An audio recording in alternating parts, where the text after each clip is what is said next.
for a better angle.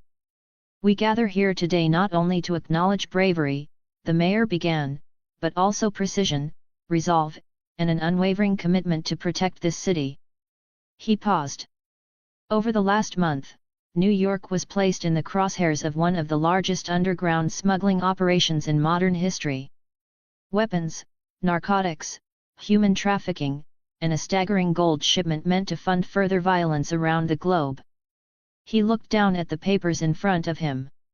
And when faced with the impossible, the members of Brooklyn's 9-9 precinct didn't flinch. They acted with skill, courage, and sacrifice. And because of them, there were 0 civilian casualties. 93 hostages returned home. Multiple international criminals were captured. And a criminal pipeline beneath our streets was shut down. Applause broke out. Rosa stood beside Raymond off stage, both in dress blues. Her arm was out of the sling, though still stiff. Raymond stood at ease. But his eyes scanned every person in the room. Instinct, not habit. The mayor raised a hand. "First, the Medal of Honor. Awarded to individuals who display exceptional heroism and risk their lives in the line of duty." He turned toward the 2 officers now stepping onto the stage. "Detective Rosa Diaz. Officer Raymond White. For infiltrating the Westcourt Mall during an active terrorist occupation. For saving the lives of nearly 100 civilians. For engaging in direct combat with armed enemies. And for the successful capture of the operation's mastermind." Rosa stepped forward first. The mayor pinned the medal over her left breast. She gave a short nod, expression unreadable as usual. Then Raymond stepped forward. The mayor pinned the medal on Raymond's chest. He gave the smallest nod. The applause came fast and thunderous. Cameras flashed.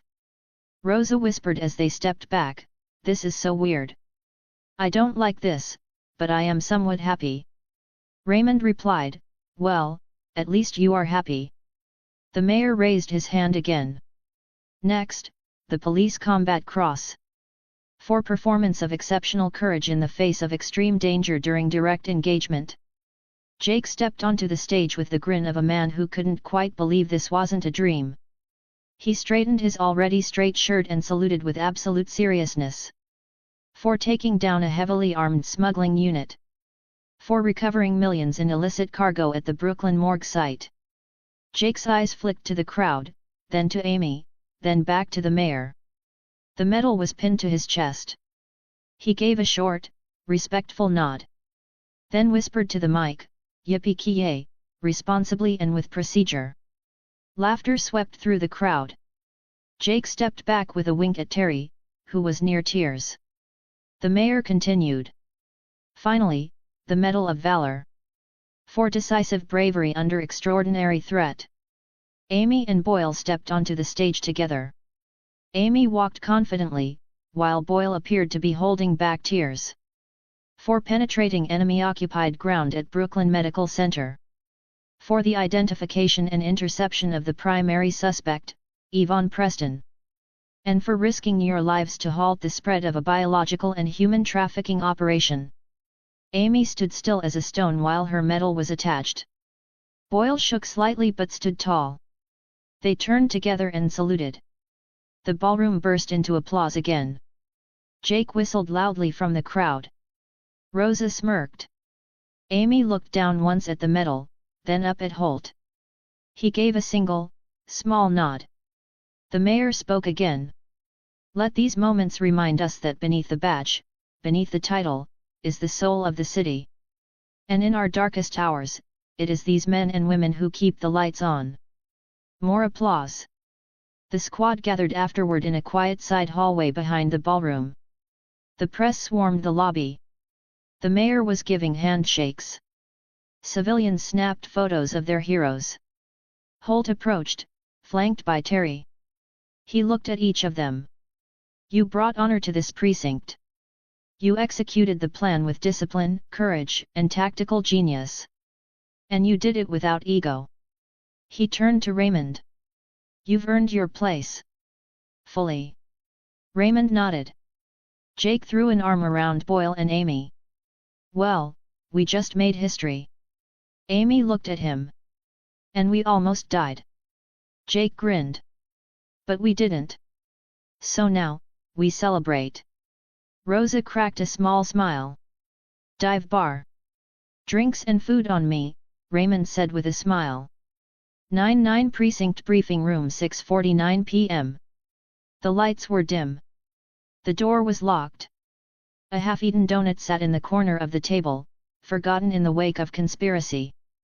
Jake leaned over the desk like a detective in a noir film, eyes narrowed, voice low. Okay. Let me just say what everyone's thinking but no one wants to say out loud. Amy sighed. Jake. No, Amy. Let me finish. It's been haunting me. Haunting us. Two Raymonds. Both mysterious. Both are emotionally reserved. Both give off I've buried secrets and maybe a few bodies energy. Boyle leaned in, whispering dramatically, you think, they're related? Jake nodded solemnly. What if, and hear me out. Raymond White is Raymond Holt's secret love child. Amy groaned. This again. Jake raised a finger. You tell me it's not weird that they share a first name. Amy shot back, Jake, millions of people share first names. That doesn't mean they're all in some covered family bloodline conspiracy. Jake wasn't convinced. But what if there was a time when Captain Holt needed money? Like, real bad. Like, I sold my car and still couldn't buy cereal bad. Boyle chimed in, eyes wide. You mean, like, he donated his sperm? Jake pointed at him like he'd just solved a murder. Exactly. Captain Holt, fresh out of the academy, desperate, goes to a clinic, donates the goods. Amy cut in. He's gay. Jake nodded. Right. Exactly. He's gay. That's why he wouldn't have accidentally made a baby with a woman. But sperm banks? Totally plausible. Boyle added, plus, babies from sperm banks don't know who their dads are until, like, they take a DNA test or track them down through a dramatic journal entry. Amy stared at them both. This is nonsense. Jake leaned back, arms crossed. Tell me this, Amy. Have you ever seen Holt and White in the same room, being warm with each other? Amy blinked. They're both robots, Jake. That's not evidence. Jake continued, they both love order. They both give the same dead-eye stare when they're judging you. They both have this weird thing where they speak softly and somehow still make you feel like a worm. Boyle leaned in closer. Plus, they both like black coffee. No cream. No sugar. No joy. Amy threw her hands up. White is not, you know what I mean. Literally. That's not even me being insensitive. It's just facts. Jake looked up at the ceiling, as if asking the universe for clarification. Okay, maybe White's mom was white. Maybe he takes after her. Boyle added, that would explain the skin tone variance. Like a recessive gene situation. The Holt gene skipped the melanin. Amy slapped the table. You two are ridiculous. Jake leaned forward again. You think it's a coincidence that Holt barely asked questions about White's past? That he never once mentioned anything from White's file in front of us? Boyle whispered, like he already knew. Jake's eyes lit up. Exactly. Holt saw the name. Saw the skills. Saw the brutality. And in his soul, he knew. That's my boy. Amy stood up, furious and exhausted. I'm going to file paperwork just so I have something real to hold in my hands.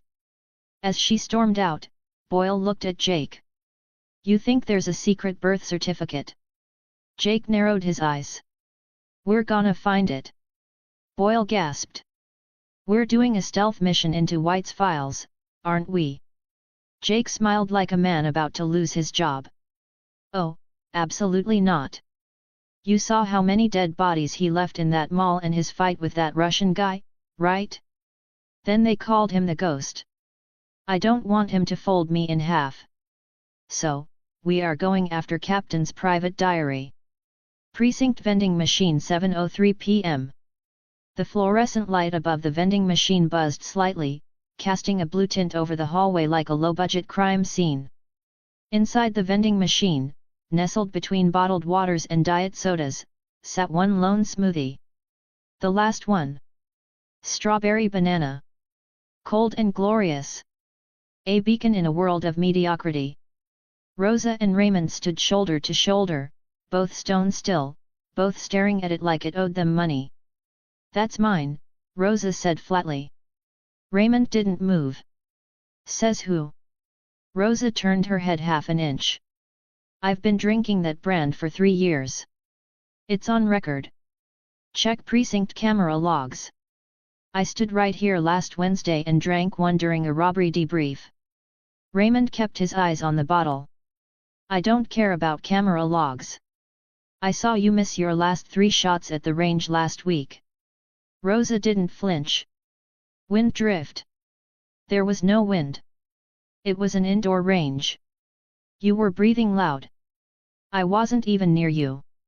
Rosa stepped slightly closer. Either way, that smoothie is mine. As your senior officer, I outrank you. He finally turned to look at her. We made a deal. Shooting contest. You lost. Rosa tensed just slightly. He folded his arms. You owe me 1 kiss in a bikini. That was the wager. Until that happens, you're not my superior. You're just a sore loser who can't aim under pressure. Rosa's eyes narrowed. You're actually going to fight me over a fruit drink? Absolutely. You'd better be joking. I never joke about smoothies. Or kisses I've earned. They stood there in silence. The vending machine whirred like it was nervous. Rosa finally exhaled. Not a sigh. More like a slow internal threat escaping. You're not gonna move, are you? Raymond didn't blink. Not until justice is served. Both of them narrowed their eyes as if they were in a duel. Give it to me and I'll kiss you tonight after work, she said in a low voice. Rock, paper, scissors. Ray said, raising an eyebrow. Rosa looked at him for a beat longer, then rolled her neck like she was cracking it before a fight. Fine. Best of 3, she said. He nodded. Right hand only. None of that double-clutching sneaky stuff.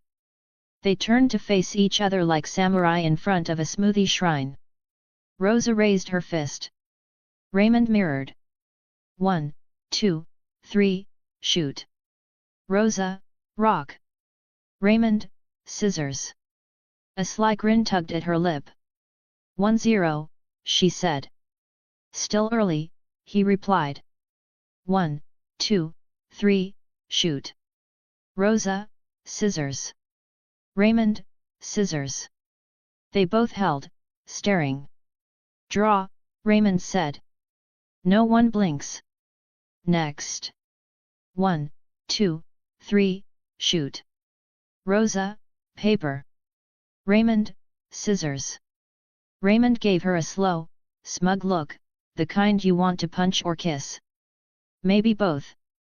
1-1, he said. Final round, Rosa muttered, rolling her shoulder. They locked eyes. Tension so thick it could crack tile. 1, 2, 3, shoot. Rosa, rock. Raymond, paper. She looked down at her fist like it had betrayed her. Raymond didn't smile. He just stepped forward, bent slightly, pressed the vending button, and watched the smoothie fall into the tray with a satisfying thunk.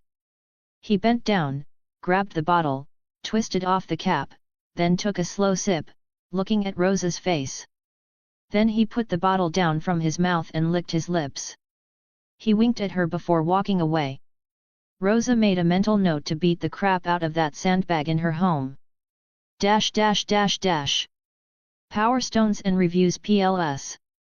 Support link, www.patreon.com/unknownmaster 28 Advanced CHS No Double Billing.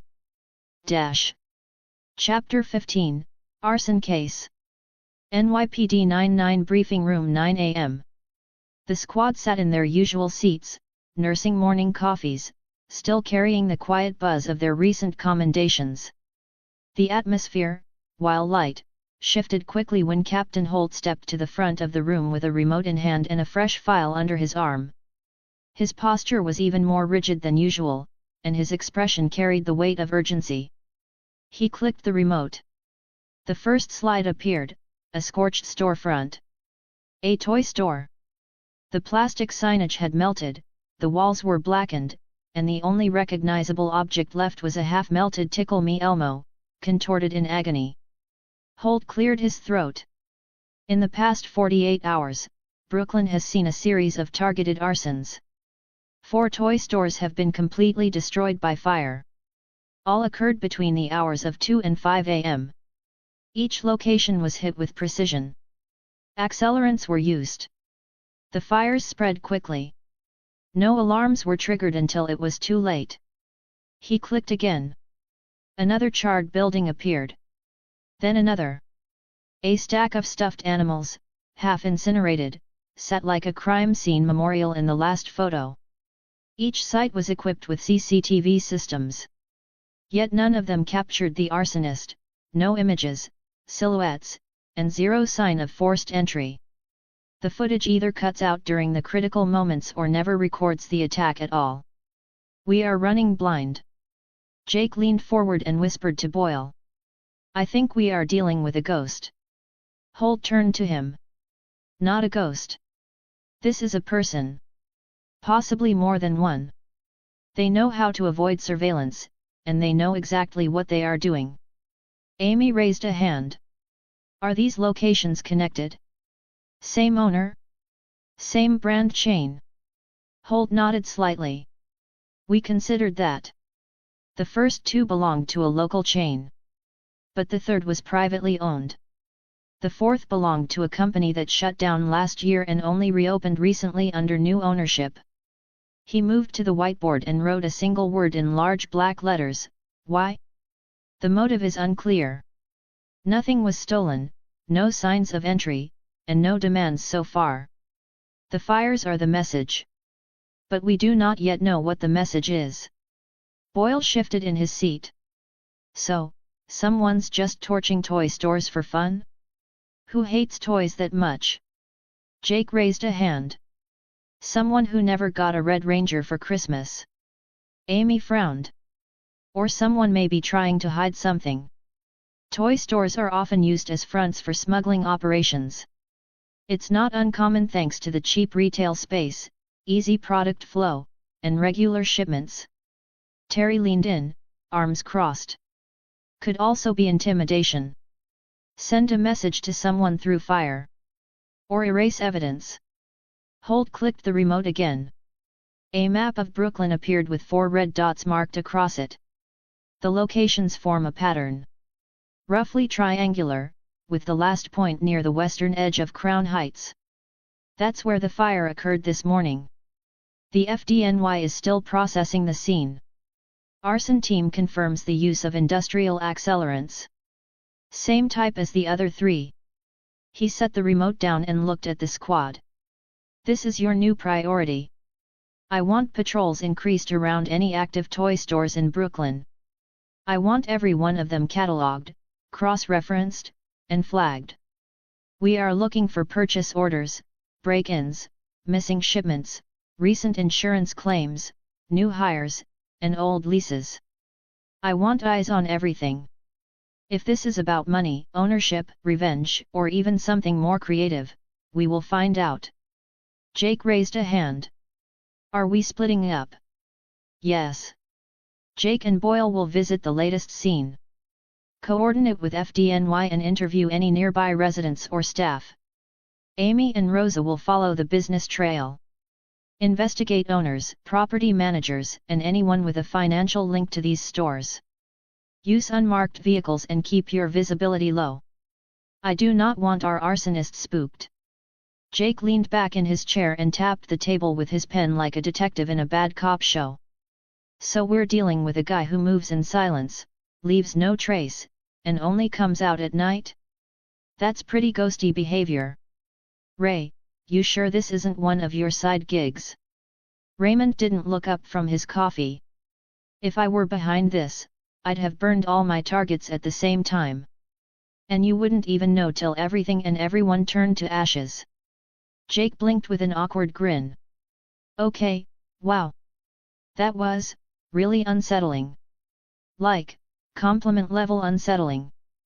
That's so cool, Boyle said with a smile. You see the way he said that? Rosa was occasionally stealing glances at Raymond. Amy glanced up from her notes. Captain, with all due respect, 4 detectives on a case that so far involves no deaths, no thefts, and no suspects feels like a lot. We just wrapped one of the biggest ops in recent precinct history. Shouldn't this be a job for arson detail? Holt nodded, then picked up the file again. Under normal circumstances, yes. But this case was assigned to us directly by the deputy chief of the department. Everyone in the room stiffened. Jake narrowed his eyes. Vunch. Holt confirmed it with a tight nod. Yes. Vunch. Boyle let out a soft groan. That explains so much. Too much. Holt stepped forward, face grim, voice firm. She believes this precinct's recent commendations were a fluke. She is convinced we are only one mistake away from collapsing back into mediocrity. So, she has given us an arson case with no suspects, no leads, and no clear motive, and she expects us to fail. Jake leaned forward. She wants us to fall on our freshly polished, medal-wearing faces. Exactly, Holt said. And if we do not produce a meaningful breakthrough within 48 hours, she will use her authority to slash our already dwindling budget. That includes electricity, training allowances, vehicle maintenance, and she might even take that vending machine. The room went dead silent. Then, from the far corner, a loud crash echoed as Scully dropped his coffee. It splashed across his lap, but he didn't even flinch. Hitchcock stood slowly, one hand gripping the back of his chair like he needed it to stay upright. His face had turned a shade of pale usually reserved for ghosts and expired mayonnaise. Jake blinked. Wait. What did you just say? Holt looked him square in the eye. The vending machine is on the list. She wants it gone. Scully gasped, then clutched his chest. You mean the machine downstairs? With the turkey jerky? The limited edition dill pickle chips? The peanut butter puffs? Hitchcock took one trembling step forward. Captain! You can't let her do this. That machine has options. Boyle raised an eyebrow. You two literally have a mini fridge full of sausage in the break room. You eat pickles out of a coffee mug. Hitchcock ignored him. It's not about hunger. It's about freedom. Scully nodded so hard his glasses bounced. That machine is the only place in this building where dreams are still alive. Jake turned to Holt, eyes wide. Sir. We've let Vunch do a lot of evil. She installed the slowest elevators. She approved the cursed coffee supplier. She once sent us defective printer toner that leaked like a crime scene. But if she touches that vending machine, she declares war. Amy sighed. We need to stay focused. This is exactly what she wants. Distraction, chaos, vending machine-related despair. Boyle raised a finger. Not to be dramatic, but I once saw Scully punch a wall when his bag of spicy shrimp puffs got stuck. And I don't think it was drywall. Scully was already pacing like a man on the edge. They just added a new smoothie option. Strawberry mango. They only stock one a day. Sometimes, I get it. Sometimes. I don't. But I always believe. Jake leaned over to Rosa. If Vunch takes that machine, Scully's going full Joker. Rosa shrugged. I'd help him. Terry rubbed his temples. We're not losing the vending machine. Because we're not going to fail. We're going to figure out who's behind these fires, and we're going to do it fast. Right. Everyone nodded, though Scully was still mumbling something about honey mustard pretzels being an endangered species. Holt turned back to the board. Then you have your assignments. 48 hours. I want results. This is not just about the fires. It's about our precinct's reputation, our resources, and apparently, cheddar crisps. Jake shot a finger in the air. Sir. Just one request. Holt narrowed his eyes. What is it, Peralta? Jake looked dead serious. If we solve this, we upgrade the vending machine. 2 smoothie slots. No debate. Holt stared at him, unblinking. Then he gave the faintest nod. Jake whispered to Amy, write it down. That was a verbal contract. Amy rolled her eyes, but she was smiling. As everyone stood and gathered their gear, Hitchcock gently helped Scully to his feet like they were survivors of some great tragedy. I'll see you later, buddy, Scully said, glancing longingly at the hallway. Jake clapped his hands. All right, team. Let's go solve some fire crimes. Raymond took one last sip of his coffee, stood, and followed Rosa out the door. Behind them, the vending machine glowed softly in the hallway, unaware of the war being fought in its name. Parking lot. The precinct's parking lot buzzed with shifting gears, squealing tires, and detectives loading gear into unmarked vehicles. A faded wind carried the scent of city heat and coffee. Well, just another busy day. Rosa stood beside her bike, adjusting her shoulder holster. Raymond approached from the opposite side. He was already in his patrol gear. The badge gleamed faintly on his chest. His hair was combed, and his calm demeanor hadn't shifted an inch since the briefing. Rosa glanced at him. You're not coming with us. Raymond shook his head once. Captain's orders. I'm on patrol duty today. South Brooklyn sector, overlapping the eastern grid. I'll be circling the old warehouse zones and checking for movement near abandoned lots. She nodded. Thought you might want to help torch hunt. I would've. But patrol rotation is due, and Holt said this case has enough muscle. He's not wrong. There was a short pause. A semi-truck rumbled past on the street just outside the lot. Raymond took a slow breath, looked at her with the same steel calm he always wore. Good luck with the arson case, he said. Don't get burned. Rosa gave a faint smirk. I never do. By the way, nice bike. Custom engine, looks supercharged, and custom exhaust. Nice, he said before turning toward his cruiser without another word. She watched him leave with a little smile. Just as she reached for her keys, Jake popped up out of nowhere like a caffeinated meerkat. Hey, he said, in a tone far too casual to be innocent. Rosa did not look at him. No. Jake blinked. I didn't even ask anything yet. You're about to. Jake stepped in front of her with a practiced smile, hands folded as if that made him look more credible. Okay, look. I've been doing some digging. I swear to God, Jake. No, listen. Just hear me out. I've been thinking. White shows up out of nowhere. He's absurdly trained. He speaks Russian. He breaks necks like he's opening soda cans. And Holt trusts him way too fast. Like, suspiciously fast. Rosa gave him a slow look. A warning look. Jake pressed on, undeterred. What if, just what if Raymond White is Holt's illegitimate son? Like, from back in the day. Maybe a donation situation. You know. Fertility clinic. Mystery mom. Boom. Ghost ninja baby. And since both of you look so close. Did he say anything about his past? Rosa didn't respond. She just stared. Her jaw didn't move. Her arms didn't twitch, and she didn't blink. Her glare intensified with the weight of 1,000 blunt weapons. Jake took a single step back. Then another. Right. Right. Right. Right. Cool, cool, cool. Message received. Will drop the subject. Forever. Gotta go. Definitely not checking the birth records later. Dash dash dash dash. Power Stones and Reviews PLS.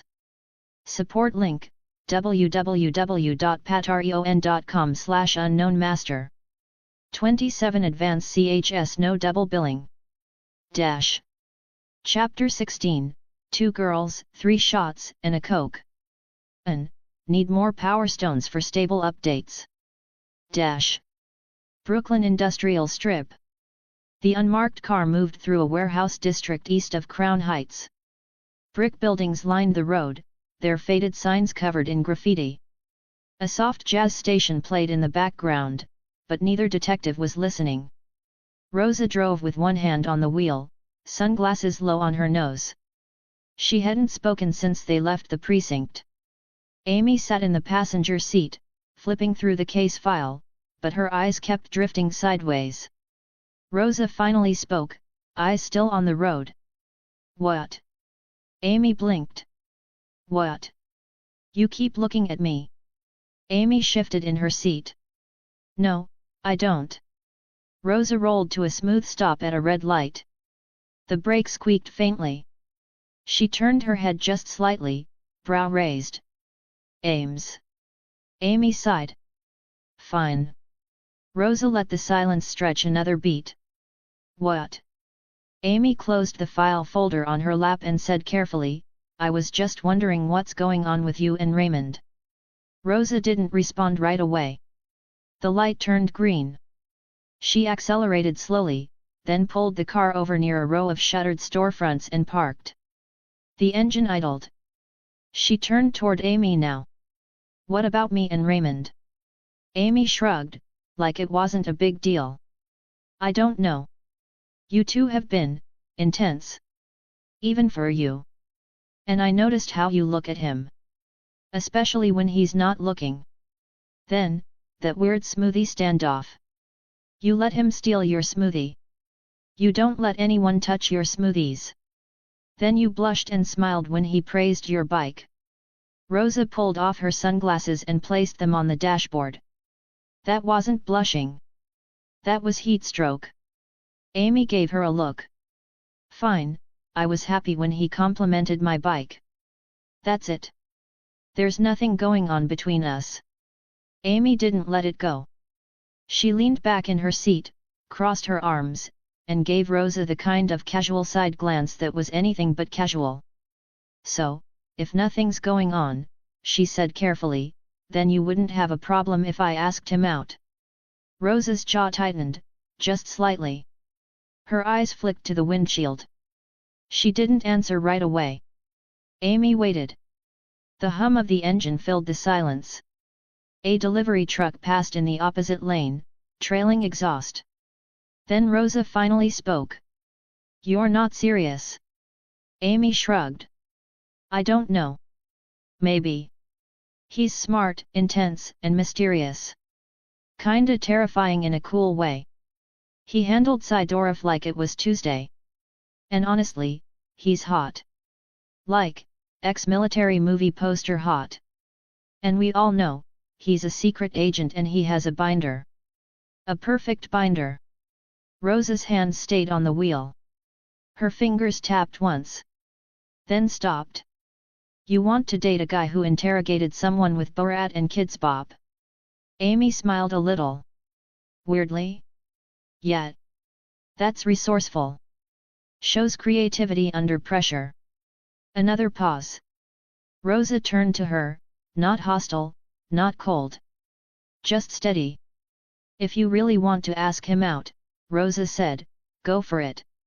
Amy narrowed her eyes. That sounded like a test. You sure you're okay with it? I said go for it. But you don't mean it. Rosa sighed, then shifted the car into gear and pulled away from the curb. She didn't speak at first. Amy waited. Finally, Rosa said, of course not. Amy looked over. What? Rosa kept her eyes on the road. I'm not okay with it. I don't want you to ask him out. I don't want anyone to ask him out. Amy opened her mouth, but Rosa kept going. Every time I see him, I want to make out with him. And not like some dumb high school crush either. I mean, I want to pin him against a wall and ruin at least one item of clothing. Amy blinked, her mouth halfway open in disbelief. But, Rosa continued, I noticed how you look at him too. You think I don't see it, but I do. The little glances. How your voice changes when he walks into the room. The way you stared at him after the fight with Sidorov. You looked like someone gave you a free lifetime membership to a private library and told you the librarian was shirtless. Amy tried to speak again, but Rosa pushed ahead. I know how this works. You and me, we don't usually go after the same kind of guy. But something about him? He messes with both of us. And I thought, maybe you'd be better for him. Smarter. More stable. Better at the soft parts of life. So I decided to take a step back. Amy stared at her. You backed off, because of me. Rosa gave a small nod, still driving. I didn't want us getting weird. And I didn't want to fight over a guy. Especially not one who might disappear one day because some shadow agency activates a code or whatever the hell. They rolled past another warehouse. Rosa's voice dropped a bit lower. But backing off doesn't mean I stopped wanting him. It just means I figured, maybe you'd do better with him than I would. Maybe he'd have a better chance at a real life with you. Amy was quiet now. She didn't have a retort lined up. She didn't have a clever response. Her brain was still catching up. Rosa. I'm not mad at you, Rosa said, before Amy could continue. Just being honest. I don't want to ruin our friendship. Amy gave a small, dry laugh at that. They reached the end of the industrial strip. Rosa slowed the car, then made a right turn toward a small back alley listed on the toy store's delivery manifest. After a moment, Amy spoke. Look. I think he likes you more. Rosa raised an eyebrow. Amy added, he's polite with me. Friendly. But with you? His expression changes. He pays attention. And I've never seen him smirk at anyone else the way he smirks at you. And trust me, it's not professional. Rosa didn't answer, but the corners of her mouth moved just slightly. Not a smile. Not quite. Amy continued, I was teasing earlier. I wasn't actually going to ask him out. I just wanted to see how you'd react. Rosa looked at her for a beat. That's evil. HAAA. So, she also likes him. Gina too. And there is me. Arg. God help us all. Amy smirked. A little. Rosa laughed once under her breath. They turned into the alley. Ahead, the charred remains of the latest toy store smoldered in the morning sun. Yellow tape flapped in the breeze. Rosa shifted the car into park. You want him? Amy asked quietly, hands resting on the case file in her lap. Rosa opened her door without hesitation. Hell yes. She stepped out into the sunlight and grabbed her badge. Amy followed. Rosa didn't look back, but her voice was calm, even. I just needed to say it out loud. South Brooklyn Patrol Route, Sector Echo 4 11:21 a.m. Raymond's patrol car rolled slowly down a cracked stretch of pavement that ran between rusted chain-link fences and forgotten loading docks. The old warehouse sector looked like a neighborhood stuck in time. Graffiti coated the brick walls. Half the streetlights were bent or broken. Weeds grew from the cracks in the sidewalk like nature trying to reclaim its place. He had already swept 3 blocks. Nothing out of the ordinary. A few homeless camps tucked into overhangs, a couple of busted pallets, and a stray dog picking through an overturned trash bin. It was quiet and boring. Too boring. Raymond pulled the cruiser into the next alley, cutting the engine and listening. Nothing but wind and the distant echo of car horns from the expressway. He stepped out of the car and walked the perimeter on foot, his boots crunching against old gravel and broken glass. The old brick buildings loomed on either side. Most had their windows sealed with metal sheets or plywood. A few had fading signs like Dreedick Textiles and Benson Freight. None of them had been active for years. He scanned the doors, checked for recent tampering, boot prints, or disturbed gravel. Nothing. Just dust and rot and the feeling of being watched by ghosts. He made it back to the cruiser and pulled out his tablet. No flagged heat signatures. No alert pings from the new motion sensors FDNY had installed in the neighboring blocks. Raymond slid back into the car. He tapped in a quick report. Sector Echo 4, clear. No unusual movement. Recommend adding passive cameras to 14th and Mercy St. Noise report near Sandlot, probably rats. Moving to next sector. He hit send and leaned back in his seat. His stomach growled. He checked the clock. 11:41 a.m. That was enough patrolling for now. Holt had said to cover the old zones by noon. His report was logged. Sector was clear. He turned onto the main road and headed north, back toward the city. The streets got busier the closer he got to the river. Delivery trucks and morning commuters swarmed the intersections, honking impatiently as traffic lights changed too slowly for their taste. A corner cart near Bay Parkway caught his eye. He pulled over. The vendor was an older man with a Yankees cap, humming to himself while tending the grill. Steam rose from the metal tray where hot dogs sizzled in their little water bath. The smell hit like a wave of nostalgia and survival instincts. Raymond walked up and held up 2 fingers. 2 dogs. Spicy mustard. No ketchup. 1 Coke. The vendor nodded and got to work. Raymond leaned against the post beside the cart and took in the street. The sun was higher now, glinting off windshields and fire escapes. City noise filled the air, traffic, chatter, the soft screech of subway brakes 2 blocks away. The vendor handed him his food in a paper tray. Raymond paid, then cracked open the Coke, the hiss of carbonation sounding sharper than it needed to be. He took a bite of the first hot dog. Not bad. Been a while. He stood there for a few minutes, eating in silence. A woman passed by with a stroller. A kid on a bike yelled something about Pokemon cards. Down the block, 2 men on a bike came rolling up the sidewalk. Too fast for casual traffic. Gang tattoos. Well, it was just getting boring, Ray thought as he noticed the biker's hands. The one in front had the posture of someone used to running from things. He kept glancing side to side, scanning. The guy behind had one hand inside his oversized hoodie. His eyes weren't on the road.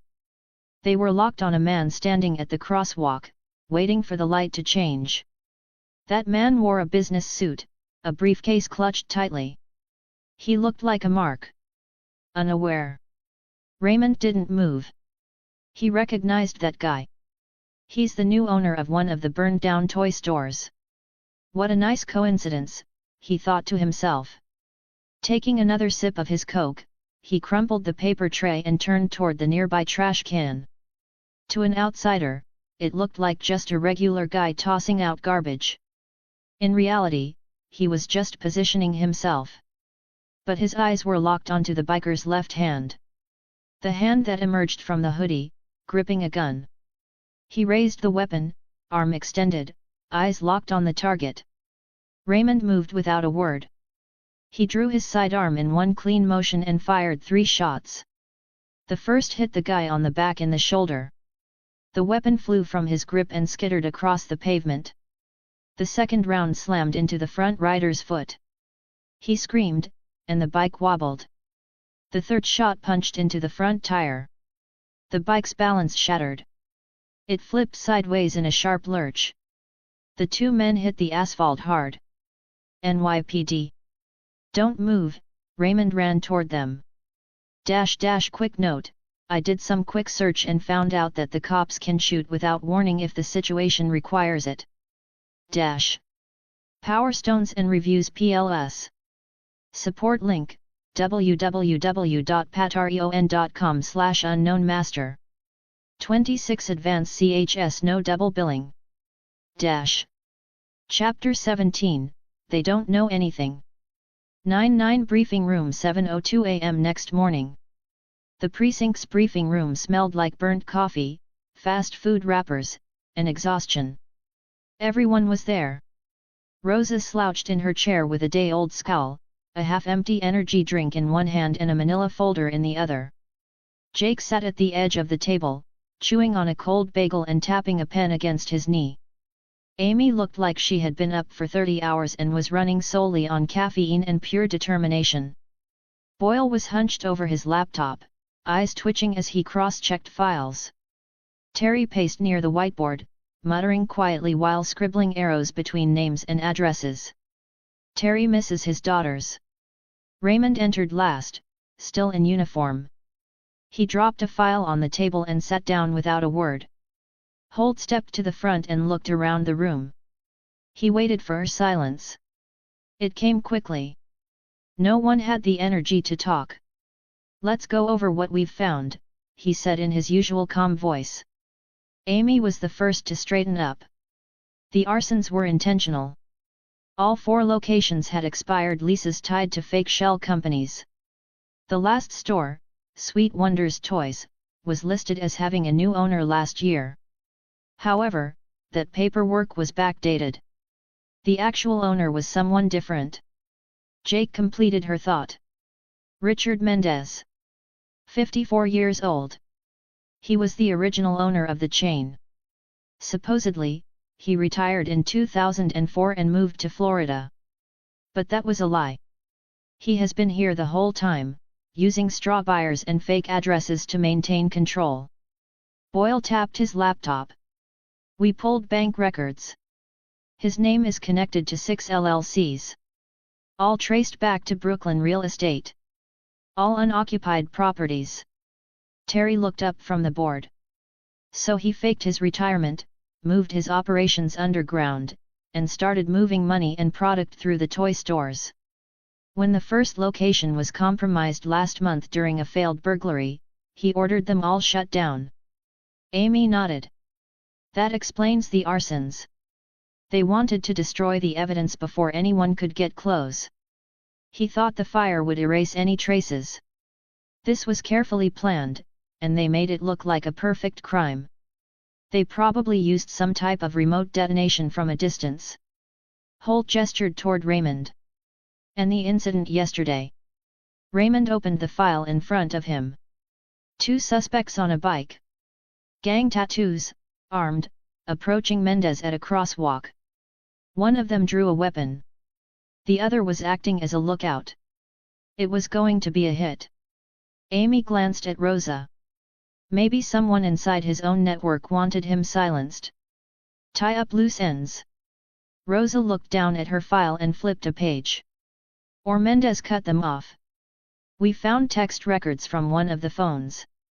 He owed money. Big money. Someone called Ash was threatening to expose the whole network if he didn't pay." Holt crossed his arms. "Do we know who Ash is?" "No name yet," Boyle said. "But we have 2 burner numbers. We're trying to triangulate them." Terry stepped closer to the board. "So we have a toy store chain that's been operating as a front for smuggling. Mendez fakes retirement, uses ghost companies to launder money and move product. When the network starts to fracture, he burns the storefronts.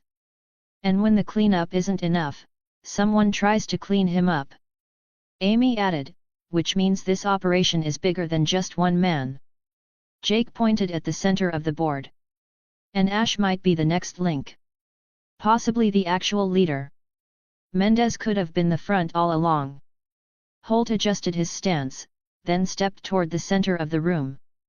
His tone stayed composed, but there was a weight behind his words. "Mendez knows more than he is telling us," he said, scanning the room. "He has refused a lawyer. He has requested to be placed in holding indefinitely. He believes he will be safer in one of our cells than anywhere else in the city. That kind of desperation does not come from guilt alone. It comes from fear. Jake leaned forward. So, what's the plan? We play good cop, bad cop? Or good cop, weird cop? I'm good either way. Holt raised one hand to silence him. No. Mendez is not afraid of us. He is afraid of whoever is behind him. He is panicking. That panic is leverage. He will not want to leave custody, which gives us an opportunity. We will tell him he is being released. Amy raised an eyebrow. Won't he know that's not real? He's been around the block. He will believe it, Holt replied, matter of fact. Because it is what he fears most. We simply present it as a reality. We process the paperwork and pack his things. We make the hallway chatter loud enough for him to hear. Then, when the time is right, someone explains to him how alone he is about to be. Boyle blinked. You mean, like, explain with words, or? I mean, Diaz, Holt said, turning toward her. I want you to speak to Mendez.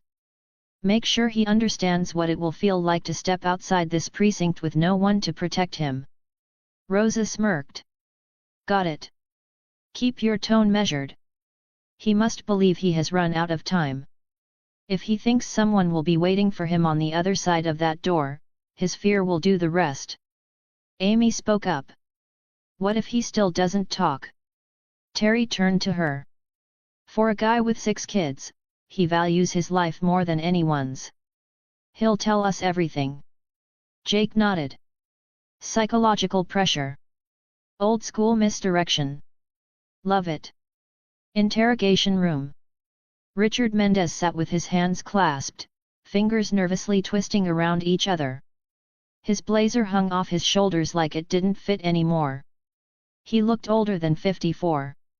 He looked like a man who hadn't slept in weeks. Rosa sat across from him, arms folded. She just kept staring at him. So, Mendez said, voice raspy, what now? You charge me? You throw me in a cell? That's how this works, right? Rosa let the question hang in the air until it got heavy. Then she tilted her head slightly, not unkind, but not soft either. No, she said. Mendez squinted. No. Rosa leaned forward, resting her elbows on the table. We're not charging you. He blinked. What are you talking about? I gave you everything. Names, routes, shell companies, ports. I told you about the cash drops and the warehouses. I laid it all out for you. Yeah, Rosa said. You did. But the thing is, a confession without corroboration doesn't mean much. You gave us stories. That's not evidence. No ledgers, no surveillance, no direct transfers with your name on them, and you burned down your own stores. So, we don't have any evidence. Just you, sitting in a chair, saying you used to be a criminal. Mendez's face twitched. That's not fair. I came clean. You came scared, Rosa said. There's a difference. He sat back in his chair, breathing shallowly. The shooters from yesterday. You've got them. They'll talk. She shrugged. We interrogated both. They lawyered up in under 2 minutes. Didn't even blink. One of them might be under 17. He said your name once, then shut up when his lawyer walked in. The other didn't even make it that far. He asked for water, then asked for a lawyer. That's all we got. Mendez's hands were clenched now. His knuckles had gone white. So you're just gonna let me walk? Rosa nodded. That's the law. You confessed, sure. But there's nothing to stick it to. We can't charge you based on bedtime stories and shaky fear. He stared at her. The silence thickened. She leaned in just enough for her voice to lower. That means, in about 20 minutes, you're getting processed out. Your name comes off the docket. Your protection ends. You'll walk out, just like any other free man. Mendez's jaw clenched. No. No, I told you everything. You can't just toss me out there. That's the law. Suck it. Rosa said with a grumble. He slammed a hand on the table. You don't understand who's coming after me. I do, she said. We call them leads. Mendez looked up at her, panic starting to crack his voice. Ash will find me and kill me. I scammed him out of $20 million and burned down his operation. You gotta help me. He's gonna kill me. Rosa didn't blink. Then you should have thought of that before you made them your partners. I was trying to survive. She started walking toward the door. So are they. Mendez stood up, his chair skidding backward. You can't do this. I've got 6 kids. They will kill them too to get the money. Please. Rosa stood up and walked to the door. Her hand rested lightly on the handle. Ritz Meat Shop. 23 Avenue, 3rd floor, Mendez finally broke and gave Ash's location. She opened the door and stepped out with a satisfied smile. Finally, no more night shift and overwork. Ritz Meat Shop. Jake and Rosa stood outside the 3rd floor apartment above the meat shop. The hallway smelled like sausage grease, sweat, and blood from the raw meat. The door was cheap wood, probably from a clearance rack at Home Depot. Jake had his ear pressed against it, his hand raised to signal Rosa. Inside, there was muffled movement. Then a sudden crash of glass. Rosa didn't wait for Jake's go-ahead. She kicked the door open. It splintered around the hinges as both detectives charged inside, weapons raised. They found an empty living room and a shattered window. There were 6 bags of drugs and cash. They quickly turned to the window. Curtains flapped wildly. A trail of muddy shoe prints ran across the couch and over a pile of takeout containers. Jake ran to the window. He looked down. We got a runner. Outside, a man in a black hoodie was leaping between window ledges and fire escapes like a low-budget ninja. He moved fast. His shoes barely touched the steel before he flung himself to the next ledge. He was nearly to the ground. That's Ash! Jake shouted. He's doing parkour. Real parkour. Not YouTube fail compilation parkour. Rosa was already vaulting over the windowsill. She was good and flexible, and within a few seconds, she was already on the ground. Jake followed with a much less graceful climb. Why do I always feel like my bones weren't built for this? Stay with the drugs, I've got this, Rosa yelled back at Jake before running toward the perp. But Jake was already hanging onto the metal pipe. He couldn't go up or down and was dangling like a fool. Yum. Okay. Cool, cool, cool, cool. No cool. Help. I'm slipping. Yep. He fell hard over a dumpster, but somehow managed to roll out and follow Rosa.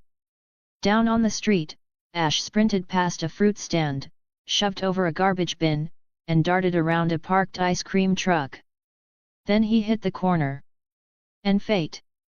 More specifically, he hit Hitchcock and Scully. The 2 detectives were standing beside a hot dog stand, deep in bliss. Both held massive foot-long dogs smothered in mustard, onions, and a questionable amount of kraut. Scully was seconds away from taking a bite when Ash collided with them. The crash was biblical. Hot dogs flew. Buns exploded mid-air. Mustard hit a baby stroller 3 feet away. Scully's hot dog tumbled from his grip like it was falling in slow motion. It landed on the pavement with a wet splat, perfectly intact. Then, as if to pour salt on a wound not yet healed, Ash stumbled, stepped on the hot dog, and slid. Scully saw it all. He saw the foot. He saw the squish. He saw the hot dog die in front of him. His face twisted into something ancient and wrathful. You son of a... With the force of 1,000 missed lunches, Scully lunged. He grabbed Ash by the neck and slammed him onto the sidewalk like a bouncer clearing out a bar fight. The sound of skull meeting concrete echoed off the buildings. Ash let out a dazed grunt. His leg twitched. Hitchcock, mouth still half full, looked down. "Did he step on your dog?" Scully nodded, breathing like an angry walrus. "He stepped on it, Mike. This bastard." Rosa rounded the corner just in time to see Scully sitting on Ash's back, both hands locked in a textbook rear chokehold. Jake followed soon. Jake raised his hands like a referee. "Whoa, whoa, Scully, we need him alive." Scully didn't move. "I'm not choking him. I'm just making sure his lungs remember who's boss." Rosa leaned down and cuffed Ash while he groaned into the pavement. Jake looked around at the chaos. "Honestly, not how I pictured this going. But I'm not mad." Ash mumbled something that sounded like, "Why is he so heavy?" Rosa patted Scully's shoulder. "You can let him breathe now." Scully stood up with a grunt, brushing crumbs off his shirt. Jake gave him a thumbs up. "You just tackled a top-tier criminal with one hand and lost lunch with the other. That's real heroism." "What criminal?" Hitchcock asked in confusion. "Ah. They don't know anything." "Cool, cool, cool," Jake mumbled very quickly with an awkward grin. Scully looked down at the flattened hot dog. His eyes glistened. "I'll never forget you, buddy." He later picked it up, dusted and ate it, smiling face with open mouth and cold sweat, smiling face with open mouth and cold sweat. Dash. Power Stones and Reviews PLS. Support link, www.patreon.com/unknownmaster. 27 Advanced CHS No Double Billing. Dash. Chapter 18, The Budget, The Broken Bone and the Bar. Captain Holt's office later that day. Captain Holt stood at his desk, reviewing the latest case files, when the door creaked open. He didn't look up. He already knew who it was. "You're 5 minutes early," he said flatly. Deputy Chief Madeline Vunch entered with an uncharacteristic poise, her tailored suit immaculate, her posture as poised as a sculpture carved from confidence. "I would hate to keep a legend waiting," she replied smoothly, eyes scanning the room like a predator sizing up a familiar cage.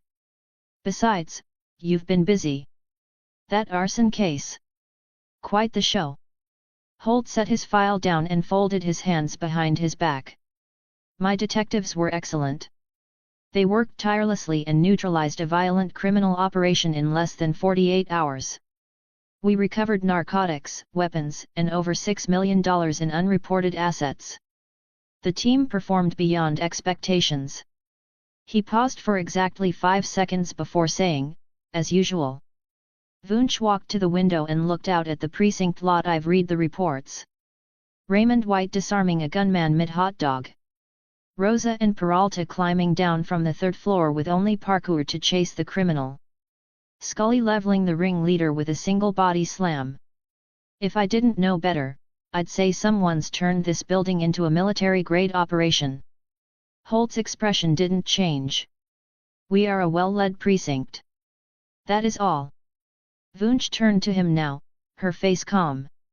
There was no venom in her tone, no smugness, no needling sarcasm. And that made Holt flinch a bit. He could smell a trap somewhere. "I came here to congratulate you, Raymond. You and your squad made me look good in front of the commissioner."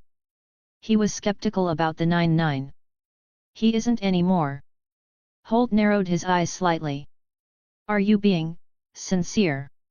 She stepped closer and pulled a single sheet of paper from her coat. "This is an official budget amendment. Effective next quarter, the 9-9 will receive a 12% funding increase. That includes equipment upgrades, expanded training hours, and the approval of 3 pending vehicle requests. The vending machine will stay. I've also approved a second smoothie slot." She placed the paper on his desk, then met his eyes. "Good work, Captain Holt. With that, She turned and walked out without another word. Holt stood in silence, eyes on the door long after it had closed. He blinked once, then again, as if trying to recalibrate his own understanding of reality. The quiet was broken by the sound of the door opening again. Terry poked his head in. "Captain? I saw Vunch leave. Everything all right?" Holt was still staring at the paper.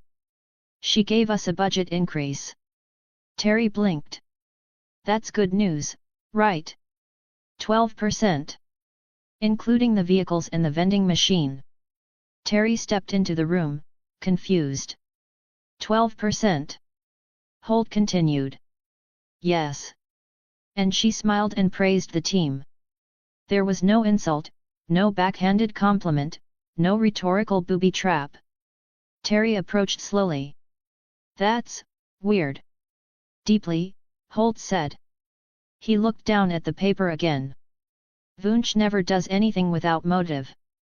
Every gift she offers hides a blade. Every smile is a mask. And I am going to tear apart that mask and reveal her real face." Terry crossed his arms. "So you think this isn't a reward?" "I know this is a setup," Holt replied. "She wanted us to succeed just long enough for someone more dangerous to take notice. She gave us what we wanted so we would stop looking for what she really wants." Terry nodded slowly. "Then what do we do?" Holt's eyes lifted, cold and sharp. "We prepare. We stay alert. This isn't the end of anything. It's the beginning of something far worse. And whatever Vunch is planning next, we will not be caught off guard." Terry gave a grim smile. 9-9 doesn't go down easy." Holt adjusted his cuffs. "No. We don't." Bullpen 3:18 p.m. Jake Peralta sat at his desk, wiggling his fingers like a jazz pianist who had just discovered arthritis. One finger refused to move. Specifically, his left pinky. It was sticking out at a weird angle, like it had beef with the rest of the hand and was now protesting independently. Jake stared at it. Then poked it. Then wiggled it again. It didn't hurt. It just flopped. "Hey," he muttered. "Weird." Amy walked past holding 2 coffee mugs. She did a double take when she saw the pinky doing its little interpretive dance. "Jake. What's wrong with your hand?"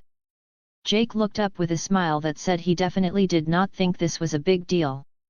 "Nothing, just, my pinky thinks it's in a boy band now. Look, it's doing choreography." He started humming a fake boy band song while attempting to make his pinky do a spin. It flopped sideways instead, hitting the edge of his desk with a faint thunk. Amy gasped. "Jake, that's not choreography. That's a compound fracture. Your pinky is broken." Jake laughed. "Nah, come on. It's just dramatic. You know how fingers are. Always trying to get attention." He poked it again. It did not poke back.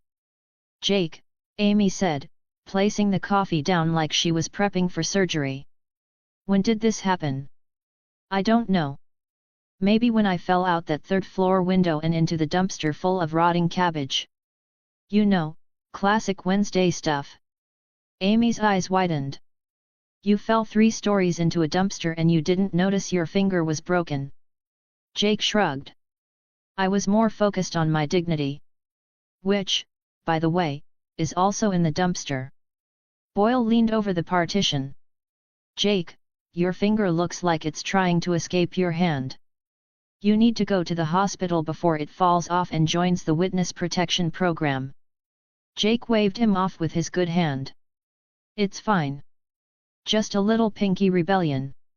It'll get over itself." Amy stood up straight. "I'm taking you to the hospital. Right now." "No," Jake whined. "I don't want to sit in a waiting room next to some guy who swallowed a pen." Again. Terry walked over, took one look at the finger, and immediately stopped chewing his protein bar. "Jake. That's not a funny injury. That's a real injury." You could lose that finger if it doesn't get treated. Jake blinked. Wait. Like, lose it. Like it could just fall off one day while I'm tying my shoes and roll into a sewer. Yes, Terry said bluntly. Gina popped her head up from behind her phone like a meerkat sensing drama. Oh my god, she said. Jake. That's your texting finger. Your emoji game will suffer. You'll only be able to express 3 moods maximum. Jake looked down at his hand again. His pinky twitched like it was trying to do a sad little wave goodbye. No. I need that finger. That's my dramatic sip of coffee finger. That's my adjusting sunglasses while making a pun finger. That's the finger I point with when I say, bingo, baby. Rosa walked by, glanced at the finger, and grimaced like someone had just stepped on a puppy made of glass. If that were my finger, I'd cut it off myself just to stop looking at it. Jake stared at the pinky. Then at the squad. Everyone was watching him now. Even Scully and Hitchcock had turned around in their chairs, chewing slowly and looking mildly horrified. Amy leaned in. Jake. Hospital. Now. But what if they cut it off, he said, voice rising. They won't, Amy replied, grabbing her keys. Jake stood up, eyes wide. But what if they do? Boyle patted his shoulder. One of my cousins has an extra finger. If you lose it, I'll have him donate one of his fingers. Jake shook his head. That's not how fingers work, Charles. Amy grabbed his elbow and guided him toward the door. As they walked out, Jake called back over his shoulder, tell my pinky's story. Let it be known that it died in the line of duty. Fighting crime and gravity. Your pinky tripped and face planted into a dumpster, Rosa said. It was heroic. As the door closed behind them, Holt stepped out of his office, holding a cup of tea. He looked around. What is the commotion? Terry answered without turning. Peralta might lose a finger. Holt sipped his tea. I always suspected he was hanging on by a thread. Gina nodded. Literally. Hitchcock raised his hand. If he loses that pinky, does that affect his eligibility for vending machine operation? Everyone ignored him. Shaw's bar that night. The lights at Shaw's were warm and dim, casting a familiar golden hue over the worn brick walls and scuffed tabletops. Music played low from the jukebox in the corner. The 9-9 had taken over their usual booth, the one near the dartboard. Despite the exhaustion still clinging to their shoulders, there was laughter in the air and drinks on the table. A case closed, a precinct budget saved, and a vending machine defended. Raymond stood by the bar, his presence as quiet as always but undeniably solid. He held a tumbler of neat bourbon and surveyed the room for a moment. Then he raised his glass. To the 9-9, he said. For doing what they always do. Exceeding expectations. The toast caught everyone by surprise. Raymond rarely spoke during celebrations, and certainly never made toasts. Jake lifted his beer with a grin. He had a cast on his left arm. Who are you and what have you done with Raymond White? Raymond gave him a single, almost imperceptible smirk. And, he added, lifting his glass a little higher, drinks are on me. The entire bar cheered. Jake whooped so loudly he almost dropped his glass. Boyle clutched his heart like someone had just proposed to him. Even Terry cracked a wide grin and clinked his glass against Amy's. Rosa raised her whiskey, her eyes already tracking Raymond through the crowd. She didn't smile, but her gaze softened slightly. She watched him chatting with the bartender like someone who belonged in every room he walked into. Then Gina arrived. She appeared beside him like a conjuring trick, perfectly styled as always, holding a drink with a candy cane stirrer.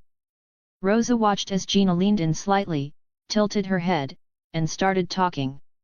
She couldn't hear the words, but she didn't need to. Gina's smile and body language told the whole story. Raymond listened. He didn't speak much, but he didn't walk away either.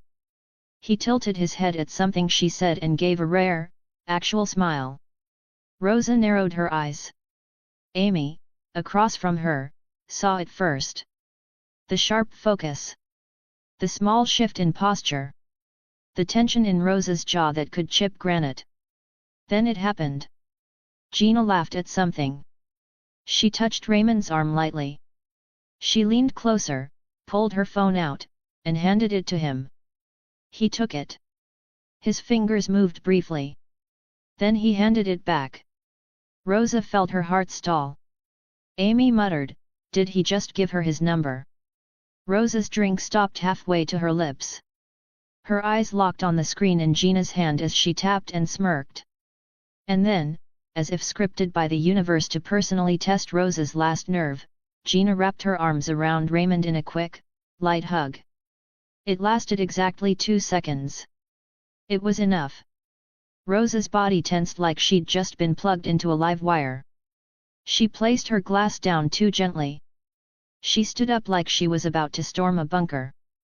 Amy reached out and grabbed her hand. Rosa froze, her pulse pounding in her ears. "Don't," Amy whispered. "She's hugging him," Rosa said, her voice lower than a growl.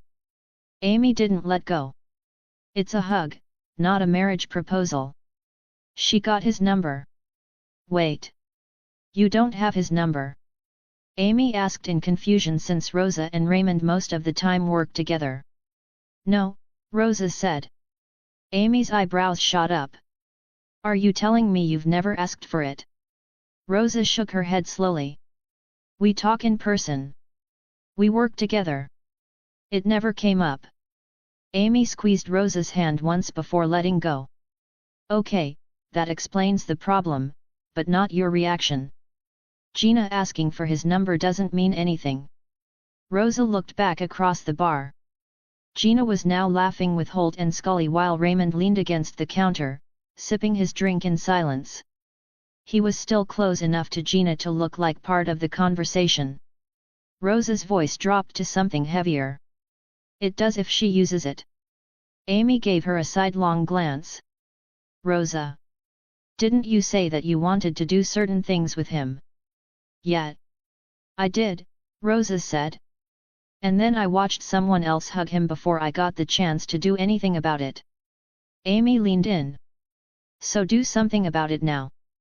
Rosa looked at her like she'd just suggested she bench press the bar. "What? March over there and invite him to my apartment? What are we, in high school?" "No. You're a grown woman. He's a grown man. And if you wait too long, you're going to be watching Gina go on a dinner date while you sit here drinking bourbon and pretending you're okay with it." Rosa looked down at her glass. Her jaw flexed. Her heart felt louder than the jukebox. Amy kept her voice calm. "He's not going to wait forever. Not because he's losing interest. But because you are always raising a wall between you two." That line hit something. Rosa exhaled slowly, rolled her shoulders, and looked back across the room. Raymond was no longer near the bar. He was now leaning against the wall near the pool table, alone, sipping his drink and watching the room. As for Gina, she was dancing with herself in the corner, twirling her drink like it was a prop in a music video. Rosa stood up. Amy blinked. "Are you doing it?" Rosa nodded once. "I'm not letting Gina steal my mystery weaponized man I've set my eyes on." "Power move," Amy said with a grin. She was clearly excited and somewhat jealous. But she decided to bury those feelings for her best friend. "Don't hesitate. Power Stones and Reviews PLS. Support link, www.patreon.com/unknownmaster. 27 Advanced CHS No Double Billing. Chapter 19, A Night with Rosa. Smut alert. Raymond stood against the wall, holding a glass of bourbon, when he saw Rosa walking toward him. "Hey," Rosa said softly. "Hey," he replied in his usual neutral tone. They paused for a moment, both keeping their gaze. "I saw Gina talking to you," Rosa said, glancing at the dance floor where Gina danced under bright lights, unaware of anything else. Raymond nodded. "She asked for my number. She said she had ideas for a podcast called Bulletproof Romance. I doubt it's real, but she was convincing." Rosa smiled slightly. "She's always convincing. She also asked if I've ever dated a woman who could break my nose and my heart at the same time." "Classic Gina," Rosa said, gripping her glass a little tighter. "But that's not why I came over." She chugged the remaining drink and took a deep breath. "I've been thinking," she said. He looked into her eyes. He could tell that she was nervous as hell. "About what?" Her jaw tightened briefly, then relaxed. "About how I spend a lot of time trying not to want things I clearly want." Rosa stepped closer and spoke clearly. "I like you. It's not just because of your fighting skills or how you face armed men like they're nothing. I like the way you look at me, and I enjoy your little jokes. I love the way you break down criminals, and I was happy when you praised my bike. And I think I felt jealous when Gina smiled and hugged you." Raymond tilted his head slightly. It was the smallest signal. But it meant she had his attention. Rosa exhaled once, sharply. Her eyes didn't leave his. "Tonight," she said, "I'm going to wear a sexy bikini. I'll stand on my balcony with a cold drink and some terrible jazz. You can either knock on the door or just climb up to the balcony." Raymond blinked once. His fingers tapped the side of his glass. Then stopped. She leaned in a little closer. "If you want that. If you don't, I'll wake up tomorrow and pretend I never said a word. I'll still work beside you. I'll still respect you. But if you do want that." She let the pause hang just long enough to thicken the air between them. "You know where I live." Raymond set his glass down on the small side table beside him calmly, as if he hadn't just been offered one of the boldest invitations of his life. For a second, it seemed like he might deliver one of his usual dry, cryptic replies. But he didn't speak. Instead, he stepped forward, slipped an arm beneath Rosa's legs and another behind her back, and lifted her off the ground in a perfect bridal carry. Rosa inhaled sharply, clearly caught off guard. Her hands instinctively grasped his shoulders, her eyes wide for the briefest second before narrowing with a look that was one part smirk, one part pure heat. Around them, the entire 9-9 froze. Jake dropped his beer. Amy's jaw fell open. Boyle gasped so hard he choked on his mozzarella stick and slapped himself on the chest. Terry blinked 3 times, then slowly looked down at his glass to make sure there wasn't anything stronger than soda in it. Holt simply raised an eyebrow, maintaining his usual calm. Gina spun mid-dance, caught sight of them, and said, "Rosa, you sneaky bitch. I was aiming for him. How dare you steal my man?" Raymond's eyes were locked on Rosa like she was the only person in the room. She looked at him from his arms, her lips parting to say something. He beat her to it. He leaned in and kissed her hard without wasting any more time. His lips met hers aggressively with hunger, with every ounce of the tension that had been building between them for weeks. Rosa kissed him back just as fiercely, one hand grabbed the collar of his shirt while the other gripped his shoulder like she might tear through it. The kiss deepened fast, losing any pretense of finesse. Raymond tilted his head, trying to match Rosa's intensity, but miscalculated the angle. Their teeth clicked once. Rosa let out a muffled laugh against his mouth. That didn't stop her. She leaned in again. Their mouths crashed and slid, too much tongue involved, too little concern for decorum. From the booth, Jake made a face like someone had just opened a tuna can in a sauna. "Oh my God! They're eating each other." Amy covered her mouth. "There's so much tongue. That is too much tongue for a public establishment." Boyle had already pulled out his phone. "This is the greatest moment of my life," he whispered to himself. "Focus, Charles. Frame it right. Don't screw this up." This is for their wedding slideshow. Terry was frozen in place. What the hell is happening right now, he muttered, blinking rapidly. Is this a fever dream? I knew there was tension, but this is a lot of tongue for a Wednesday. Captain Holt simply said, hope this doesn't get in the way of your police duty. Gina pointed at them while sipping from her neon drink. Okay, fine.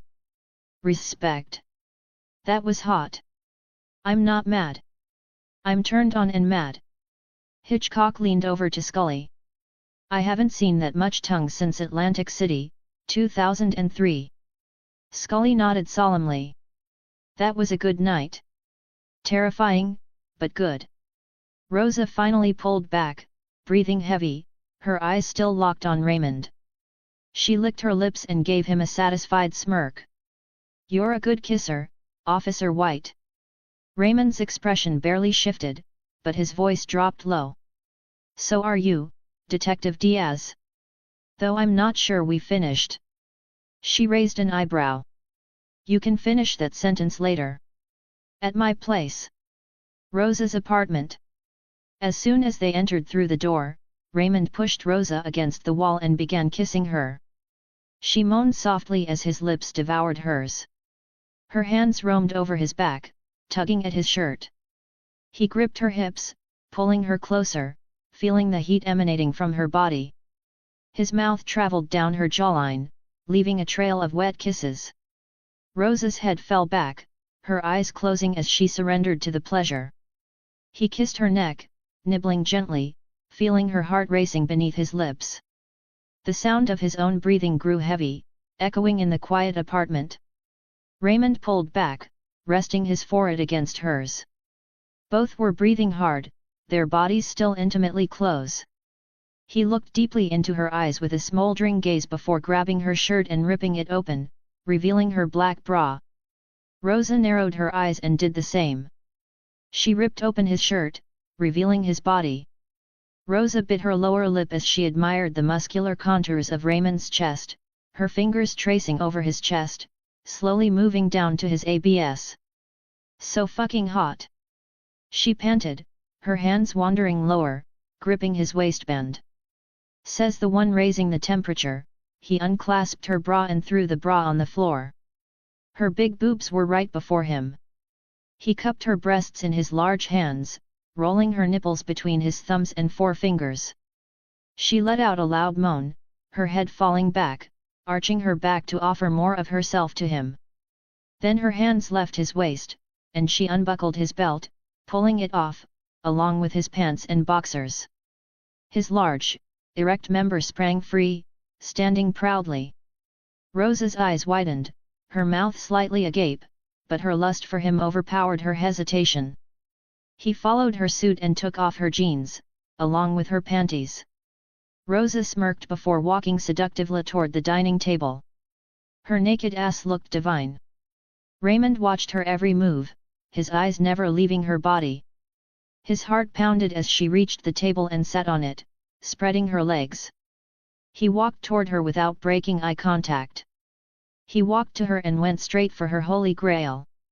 The intoxicating scent of her pussy filled his nostrils, and he inhaled deeply, the primitive part of his brain urging him on. His tongue licked at her swollen, sensitive bud, tasting her essence as he did. Shit! Rosa gasped and arched her back, her fingers gripping the table's edge. He could feel her trembling under his touch, a sign of the pleasure he was giving her. God! She tastes awesome. I can eat her all day, he thought as his skilled tongue flicked and circled her engorged clit, eliciting soft moans and whimpers from her. The wetness of her pussy glistened under the dim lights, inviting him to delve deeper. He moved lower, sucking on her pussy lips before pushing his tongue into her pussy hole. He felt the warmth of her insides and the spasms of her walls. Her juices, a perfect nectar, coated his tongue as he sucked voraciously, drawing her pleasure from her core. Rosa's body jerked, her hips rising to meet his mouth, urging him on. Her head fell back, her chest heaving, her legs shaking with the force of her impending climax. Her fingers dug into the wood of the table as her body prepared to shatter under the intensity of her desire. Raymond's tongue continued to play with her, pushing her closer and closer to the edge, and finally, she screamed as her orgasm ripped through her body, her legs shaking, and her hand grabbed a fistful of his hair as she rocked her hips hard. As Rosa's orgasm subsided, she released Raymond's hair, her body trembling in the aftermath. He pulled back, leaving her soaked pussy, his mouth glistening with her nectar. He looked up at her, a satisfied smirk on his face. Rosa's breath was still ragged, and her eyes were hazy with desire.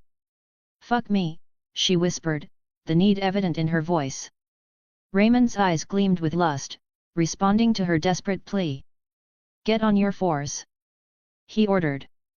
Rosa instantly jumped down from the table and went to her fours on the floor. Raymond positioned himself behind her, gripping his erect cock firmly. He rubbed the head of his cock against her swollen pussy, teasing her. He could feel the heat emanating from her, begging for him to fill her up. He then thrust forward, pushing his cock deep inside her wet folds. "Fuck. Yet." Rosa let out a loud moan, feeling him fill her. He began to move in and out of her, the sound of their bodies slapping together filling the room. The intensity of their passion fueled their movements.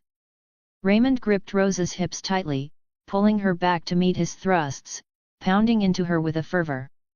Her moans grew louder, her head hanging low, her hair draping over her face. Raymond's pace increased, each thrust harder than the last.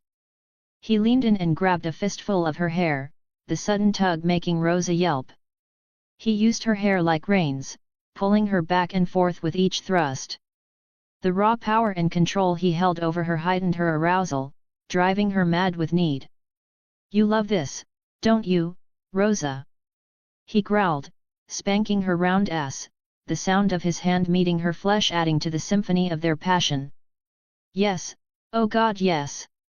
she cried out, the combination of pleasure and pain making her hips buck wildly, trying to take more of him inside her. Raymond continued to slam into her, the sound of skin on skin echoing through the room. His grip on her hair never faltered, and the spanking grew more frequent. He felt Rosa's body quivering, her climax drawing near. "Beg for it, Rosa," he growled, the control he held over her complete. Rosa's voice was a broken whisper, "Make me." Raymond grinned, his eyes glinting with dark satisfaction. He pulled Rosa's hair sharply, yanking her head back to force her to meet his gaze. "Beg for your orgasm, Rosa. Beg like the desperate little slut you are," he ordered, the intensity of his tone leaving no room for negotiation. Rosa smiled in pleasure. "Please, sir, I need it. I need you to make me come. Please, fuck me harder. Make me scream," she pleaded, her voice wavering with each word. Raymond's eyes widened, pleased with her submission. He rammed into her, his thrusts even more violent than before. He could feel her pussy contracting around his cock, and he knew she was so close. He released her hair and grabbed her ass, guiding her to meet his thrusts, the spanking resuming with a vengeance. The slapping sounds grew louder, a crescendo to their dance of carnal desire. Raymond leaned in, biting her earlobe as he whispered, "Come on count of 5. Rosa shuddered at the command, her entire body trembling in anticipation. She nodded, and with a smirk, Raymond began to count. 1. 2. His voice was a deep, husky growl, and with each number, he increased the pace of his thrusts. 3. His hand connected with her ass, hard. 4. He leaned in, whispering into her ear, his hot breath sending shivers down her spine. 5.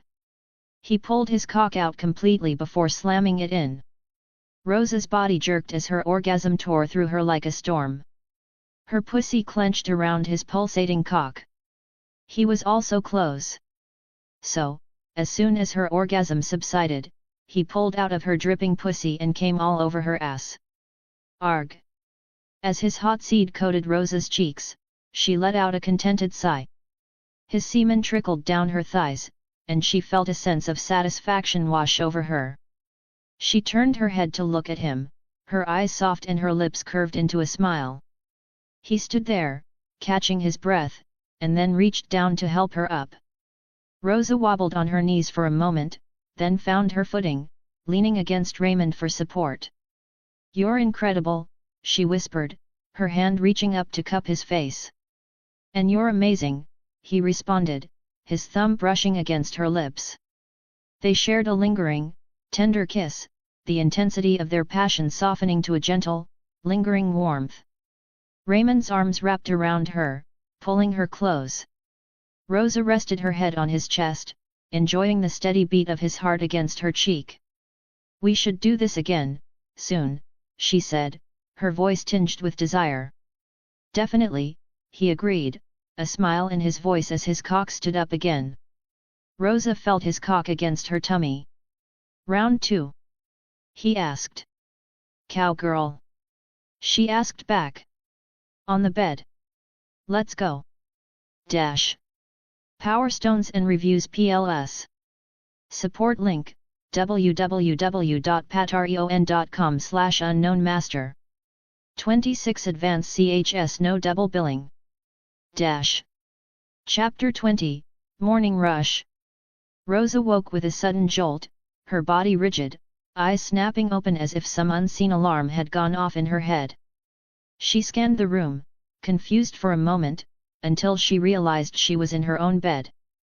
Her gaze darted left, then right. Where did he go? Was that a dream?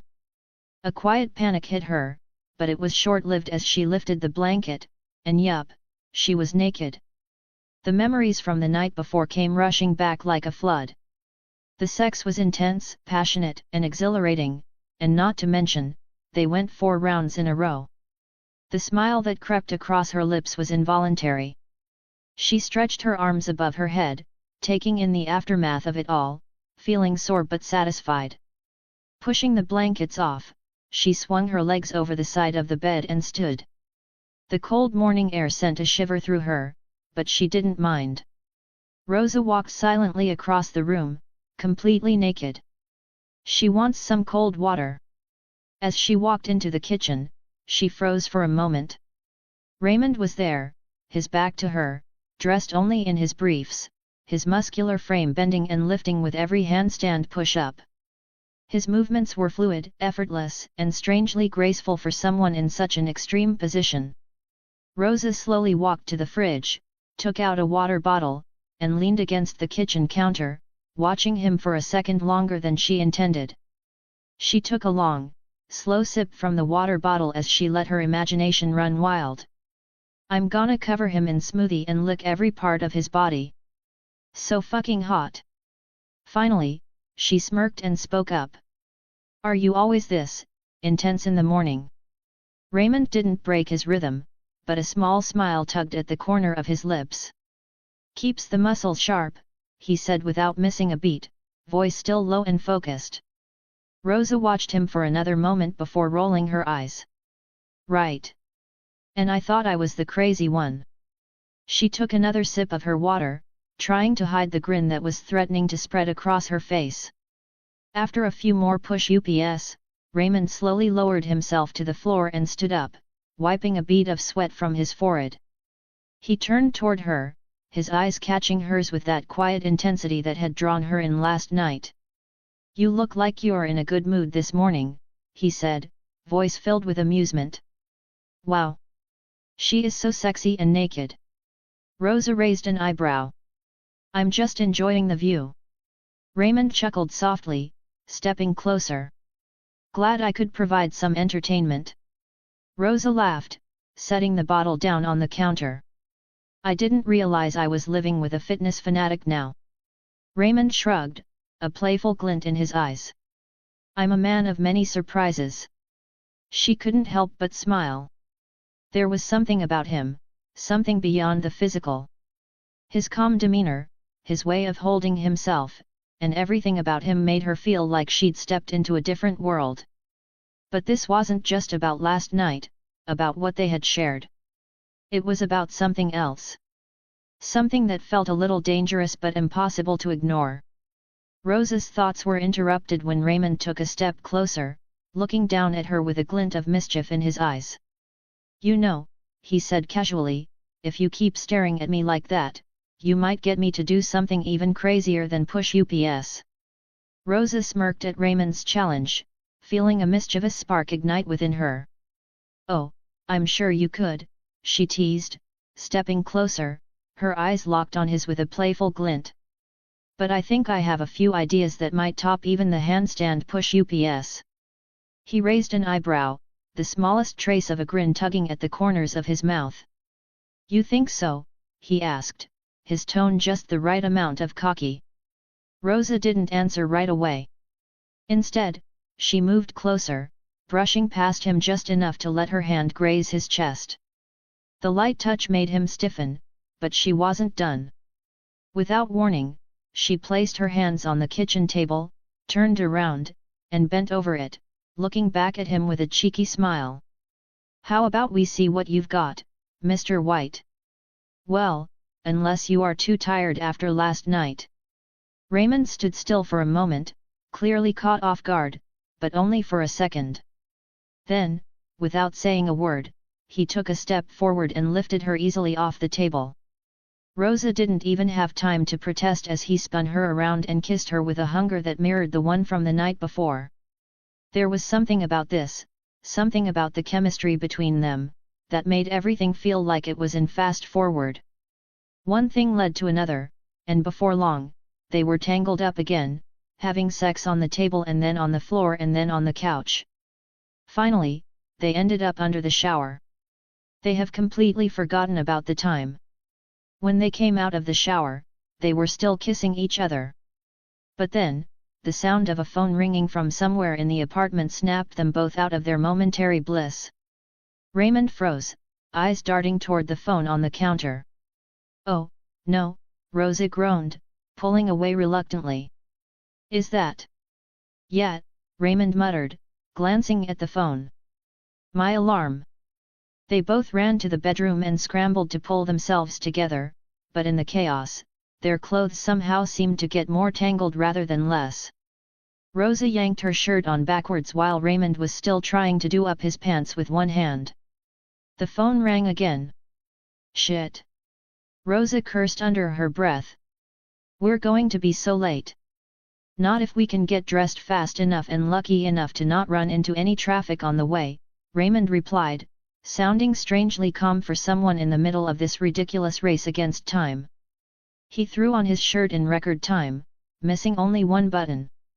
Rosa, meanwhile, was hopping on one foot, trying to get her pants on while the other foot was still bare.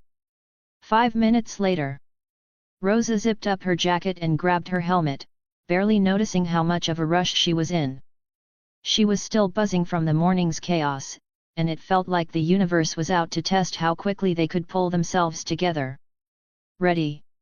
Raymond asked, already standing by the door, his shirt askew, looking like he'd just stepped out of a whirlwind. Rosa nodded, pulling the helmet onto her head and rushing to the door. "If we can get out of here without making a complete mess, it'll be a miracle." They rushed down the hall, the sound of their footsteps echoing in the silence of the apartment building. Rosa was already thinking ahead, calculating the fastest route to avoid traffic. They made it to the garage, and she quickly jumped onto her bike. Raymond also put the spare helmet and hopped onto the back and wrapped his arms around her waist, pulling her close. He kissed her left shoulder. "Let's go." Without a word, Rosa revved the engine, and the bike roared to life. She leaned into the throttle, speeding down the road. Raymond's hands tightened around her waist, and she felt a thrill shoot through her at the sensation of his body pressed so close to hers. She tilted her head back slightly, feeling his breath on her neck as he planted a kiss there, making her smile despite the rush. But as much as she wanted to enjoy the moment, they were running out of time. She pushed the bike even faster, weaving between cars as they made their way through the city. 9-9. At the 9-9, the squad room was buzzing with the usual noise. Jake was at his desk, tapping away on his keyboard, when he glanced up at the large clock on the wall. His eyes narrowed, and he immediately pointed at it with exaggerated flair. "Look at that," Jake said dramatically, "both Rosa and Raymond are late. And you know what that means?" He paused, then dramatically pointed his finger directly at Charles. "It means..." Charles blinked. "They smashed." Jake's eyes widened in surprise, then his face broke into a big grin. Title of their sex tape. Amy, sitting nearby, raised an eyebrow.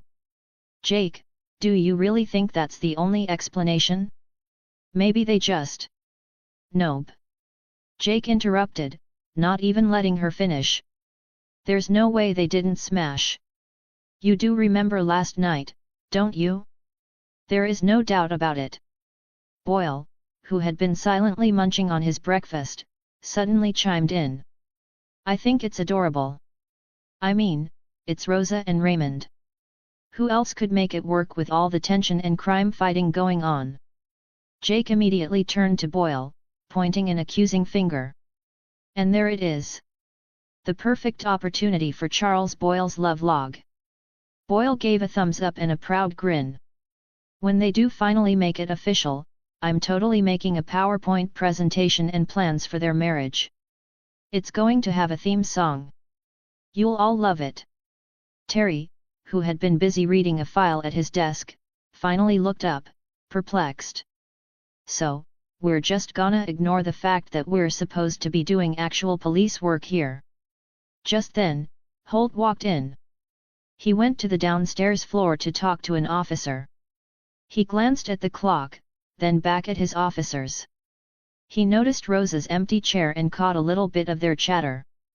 "Well, as much as I enjoy watching your various attempts at detective work, I'm afraid we'll have to leave their personal lives to them. Let's stay focused." Gina, who had been spinning around in her chair, suddenly perked up at the mention of Rosa and Raymond. All right, Captain's got a point. But let's be real. Rosa's always been a bit of a wild card. That's why she's got that I'll destroy you and love you simultaneously vibe. Which is also why I think they are going to be fabulous together," Jake said, swiveling back to face his screen. "Mark my words, their second sex tape will be a blockbuster hit. Title, Bulletproof Romance." "Oh. That sounds perfect, Jake," Charles said, shaking his head and looking impressed. "I know, Charles," Jake said with a grin. Amy shook her head in disbelief. "Jake, seriously?" But Jake was already lost in his thoughts, tapping out ideas for the Bulletproof Romance title in his notebook. "I'm telling you, it's the best title for their inevitable footage." Charles, with his usual sense of timing, piped up again. "I'd watch that." "Arg. Gross," Amy looked at Charles in disgust. Terry just sighed. "You're all insane." Power Stones and Reviews PLS. Support link, www.patreon.com/unknownmaster. 25 Advanced CHS No Double Billing. Chapter 21, Yippee-ki-yay or Jazz Hands. An bonus chapter, 400 PS, 3 extra CHS together. 99 Briefing Room 9:01 AM. The room was buzzing with low chatter and rustling papers. Terry stood at the front, flipping through a stack of case files like a bouncer deciding who gets into the club of law enforcement. His muscles flexed every time he turned a page, making the files look like pamphlets in his giant hands. "All right, squad," Terry said, raising his voice slightly. "Cases for the day." He handed the first file to Amy, who perked up like a teacher's pet on espresso. "Amy, you're on the library murder." Amy gasped. "Finally! A library murder! I've waited for this my entire career." Jake looked over. Why would anyone want to kill someone in a library? Was the Dewey Decimal System involved? Amy beamed. "Jake, library murders are elegant. They're precise. They come with footnotes." Jake nodded. That actually sounds terrifying. Terry moved on and handed Charles his file. Charles, you've got a park homicide. 75-year-old male. Shot 6 times while feeding pigeons. Charles's expression went from mild interest to horror to sorrow to strange excitement. That's tragic. But also, deeply suspicious. Who would shoot a 75-year-old man? Unless plot twist he was an ex-assassin and the pigeons were his network. Charles, Terry said, not even glancing up. Don't make this weird. No promises, Charles muttered, flipping open the file like it was a tabloid. Terry walked over to Rosa and handed her a much thicker file. Rosa. Biker gang. They rolled into Brooklyn 3 days ago. Our informant says they're dealing stolen motorcycles, including some vintage collector bikes. Rosa flipped through the photos of leather-clad men with matching tattoos and aggressive facial hair. Perfect, she said. I haven't punched a guy wearing fingerless gloves in weeks. Terry cleared his throat and turned toward Jake with a special kind of smirk that only a man holding 2 Jake bait cases could manage. Peralta. You've got a choice. Jake raised an eyebrow and leaned forward dramatically, hands on the desk. A choice? What kind of choice are we talking? Like Coke or Pepsi? Tacos or burritos? Secret lair or volcano base? Terry raised his left hand. Case 1. Your old pal Doug Judy. The Pontiac Bandit is back. 3 cars stolen in the last 2 days. And as usual, he left a message for you at the crime scene. Jake's face twitched. He looked like a Labrador who had just seen a squirrel. He narrowed his eyes and said in a very low voice, "The Pontiac Bandit is back." Terry nodded slowly, then lifted the second folder. On the other hand, Bruce Willis is filming in Brooklyn. Someone stole his $1 million vintage Ford Mustang off the lot. They left behind a death threat written in fake blood on a vintage Die Hard poster. Jake stood up so fast his chair nearly tipped backward. He grabbed the edge of the table for support and blinked. His jaw dropped open. For a moment, his mouth moved, but no sound came out. He looked like someone had just told him Christmas and his birthday had been combined into one national holiday, but he had to choose which to celebrate. He looked at Terry. Then the files. Then Terry again. Then the air. Then his own hands. His brain had hit the spinning rainbow wheel of death. I don't, how, this is, wah. Jake raised a finger, trying to formulate a sentence, but it just wobbled helplessly in the air. Doug Judy, best frenemy, but Bruce Willis, is Bruce Willis. Rosa leaned over to Amy and whispered, "He's short-circuiting." Amy nodded. He's been training for this moment since 2002, and it's finally here. His brain isn't built for decision-making at this level. Jake took one step forward, still caught in an existential crisis. Do I go with emotional betrayal? Or cinematic destiny? Boyle raised his hand enthusiastically. I say go with Bruce. The Pontiac Bandit will taunt you forever, but you only get one chance to retrieve John McClane's ride. Jake turned to Boyle, eyes wide. You think Bruce would let me sit in the car if I solve the case? He might let you drive it, Boyle whispered reverently. Jake turned to Terry, eyes pleading. You're saying I can only pick one? Terry nodded. One case, Peralta. Choose wisely. Jake pointed dramatically. I want Doug Judy. He's my white whale. My smooth-talking, Motown singing, cruise-loving whale. He paused. But also, Bruce Willis. Die Hard is my spiritual autobiography. That man is the reason I jumped off my garage with a garden hose in 1997. Then he froze again. Wait. No, I can't choose. This is like being forced to choose between my 2 children. Or worse, choosing between my favorite Die Hard and my favorite Die Hard sequel. Jake, Amy said without looking up, you don't have children. I know, he cried. And that's the only reason I can even pretend to make this decision. Terry tapped his watch. You've got 10 seconds. Jake began pacing. Okay, think. If I take the Pontiac Bandit, I get Judy. And Judy means jazz hands, betrayal, and possibly a duet. But if I take Bruce Willis, I get the chance to meet my idol, possibly fist bump him, and maybe become his Brooklyn sidekick. He turned to Terry. Can I arrest Judy while interviewing Bruce Willis at the same time? No. Jake clenched his fists. This is emotional terrorism. Rosa piped up without looking away from her file. Take the Bruce Willis case. Jake turned, shocked. Arg. You aren't making this easy, Rosa. She shrugged. Judy always comes back. Bruce Willis doesn't. Jake blinked. That was weirdly poetic. Amy added, also, if Judy is back, that probably means it's another setup and he's just trying to get a free cruise again. Jake squinted. I hate how right you all are. Finally, he turned to Terry with resolve. I choose Bruce. I choose the Willis. Terry handed him the file. Try not to get arrested trying to get an autograph. Jake took it solemnly. No promises. As the squad dispersed, Jake opened the file and whispered, Yippee-ki-yay, mystery thief.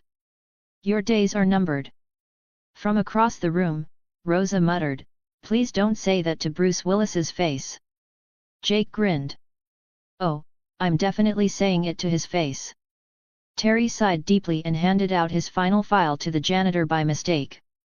Ray's patrol route 4:47 p.m. Raymond White, or as most of the 9-9 now called him, quietly and behind his back, the super rookie, leaned against the hood of his patrol car.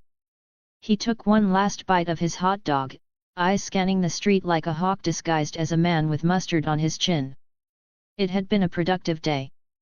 5 arrests by 5 o'clock. Not that he was keeping score. Okay, he was absolutely keeping score.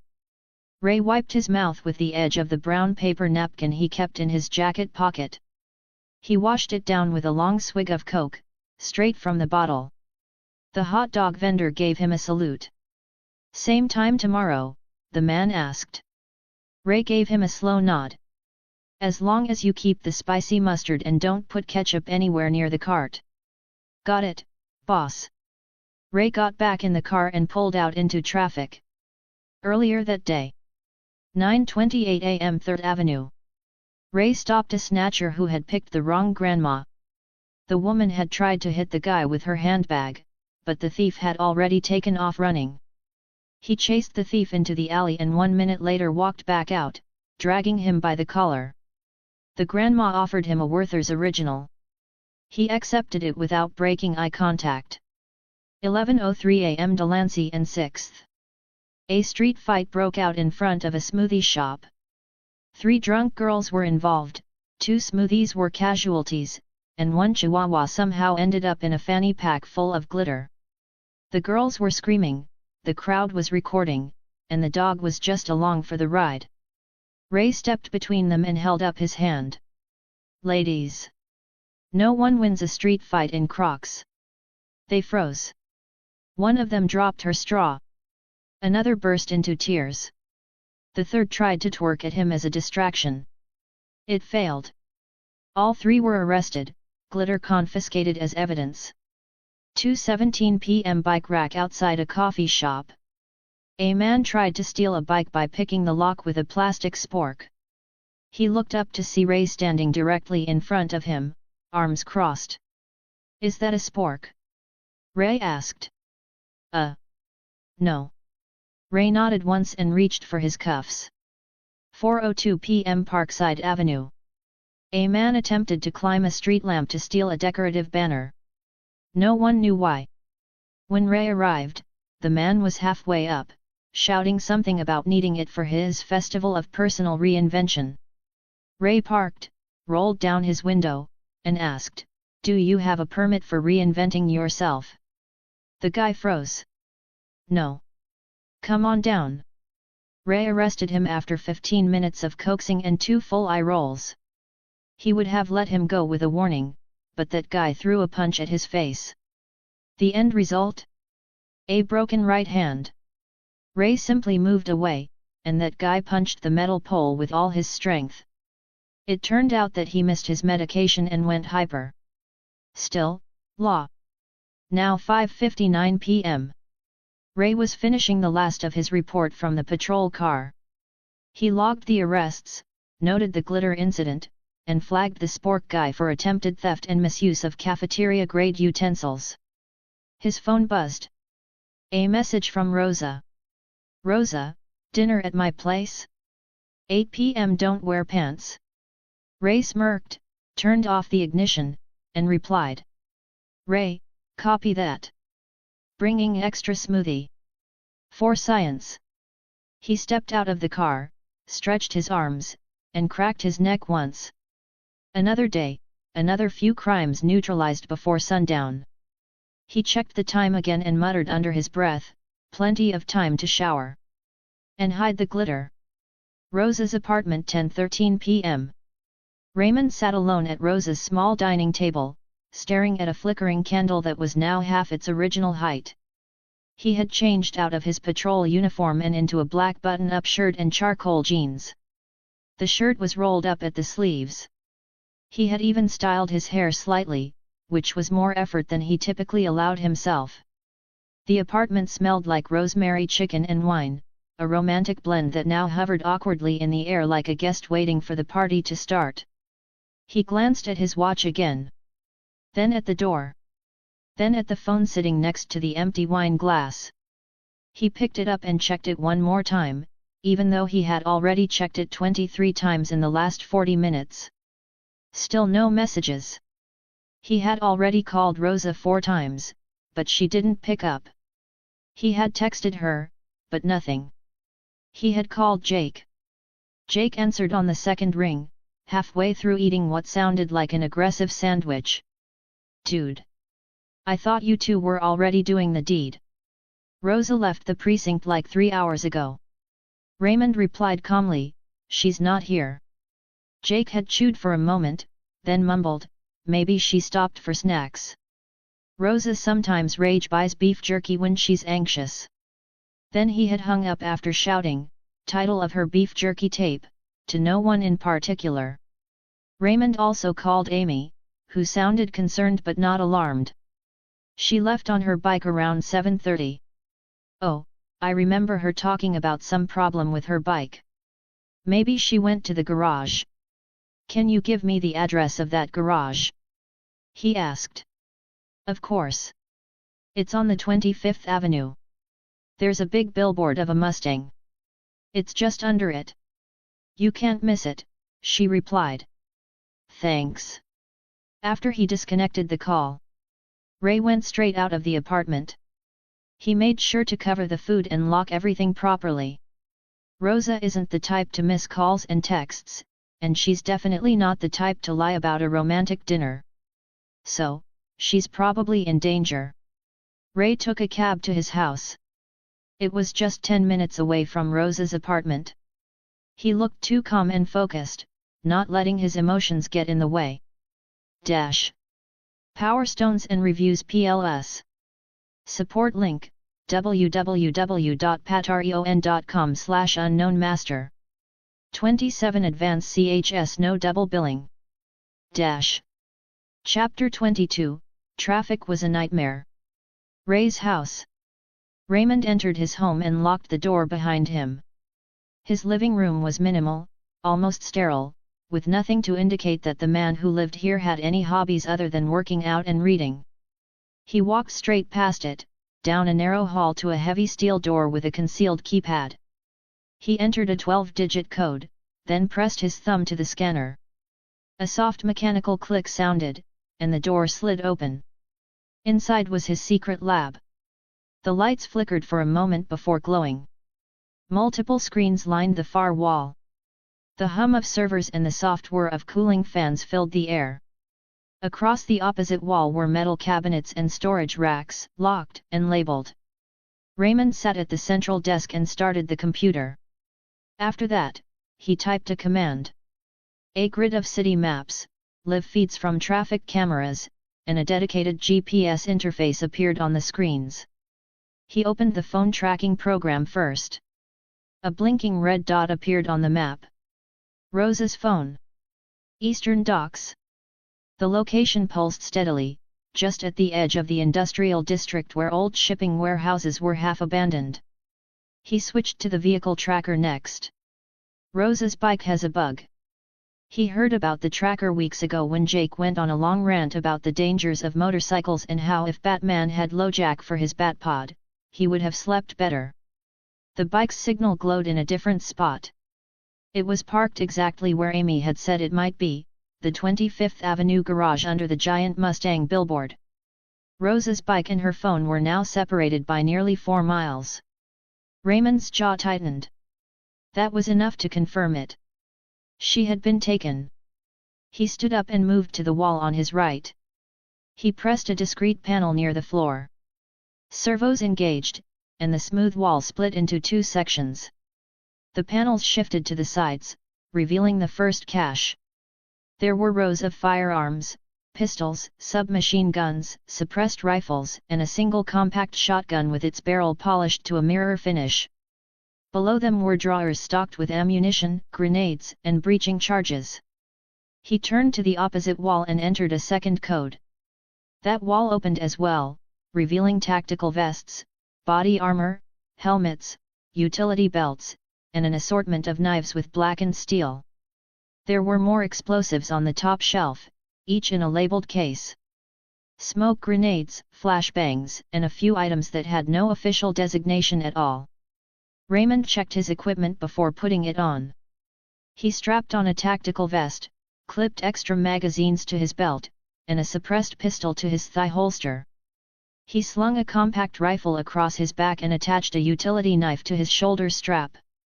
He took 3 flashbangs and 2 smoke grenades, locking them into the loops on his vest. Then he took 2 handguns and loaded them before putting them into the waist holsters. Since Rosa was working on the bike gang case, there might be the entire gang, so enough bullets for everyone. He returned to the computer and initiated a secondary scan. He pulled live feeds from the closest traffic and harbor cameras. 2 black vans had passed through the eastern docks 15 minutes ago, one of them pulling into a warehouse lot that had no business listed on the city registry. He logged the coordinates mentally. Raymond shut the panel on the weapon racks. He pressed a final command on the keyboard that powered down the main servers and switched the system to silent monitoring mode. The lights in the lab dimmed to a soft red, and the hum of the fans lowered. He took one last look at the blinking dot on the map.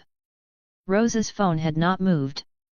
"You better be okay, Rosa," he said quietly to himself before walking out. A little flashback 25th Avenue garage. Rosa sat on an upturned crate, watching Ralph, the garage owner, tighten the chain on her bike. She liked this place. It was quiet, and Ralph usually minded his own business while he worked. "You've been pushing this thing hard," Ralph said, not looking up from the chain. His voice was gravelly and slow. "Work's been busy," Rosa replied. She took a sip of water from a bottle she had grabbed on the way in. "You know how it is. Chases, idiots on the road, and more idiots trying to run from us." Ralph finally looked up, a strange smirk on his face. "Yeah. I know exactly how it is." Rosa caught the edge in his tone and raised an eyebrow. "Something you wanna say?" Instead of answering, Ralph suddenly rushed in, and his fist crashed against Rosa's jaw. She stumbled back into a rack of tools, sending wrenches and sockets clattering to the floor. For a moment, everything turned white as she tasted her blood in her mouth. Her shock lasted only a second. She jumped up and launched a kick into his ribs, sending him crashing into the crates behind him. "Fucking bitch!" Ralph cursed as he got up. But Rosa was already there.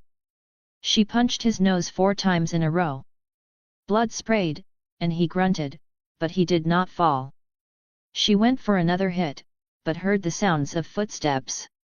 6 men emerged from behind stacks of tires and engine blocks. They had been hiding in the shadows. Leather jackets with faded skull patches marked them all as part of the same gang she busted earlier that day. Rosa pivoted, fists up, trying to find an opening. The first man lunged, and she grabbed his shoulders and drove her knee into his gut. Another swung a wrench, and she ducked under it, shoving him into a metal shelf. But she could not stop all of them. They all rushed her together. Hands grabbed her arms, her waist, her legs. Someone hooked her foot and dragged her down hard. "Gah! Damn you!" She thrashed, kicking and elbowing, landing 2 more hits before someone looped a cable around her wrists and yanked it tight. Another zip tie bit into her ankles. The cold floor pressed against her cheek as rough hands rolled her onto her back. Ralph stood over her, blood dripping from his nose, and wiped his face with the back of his hand. He was angry. "You cost me a lot today, Diaz. Those bikes you seized? Those were mine. You took my crew off the streets. You humiliated me in front of my men. Time to pay the price." Rosa spat a drop of blood onto the floor. Her glare could have cut steel. "If this is your revenge plan, you're dumber than I thought."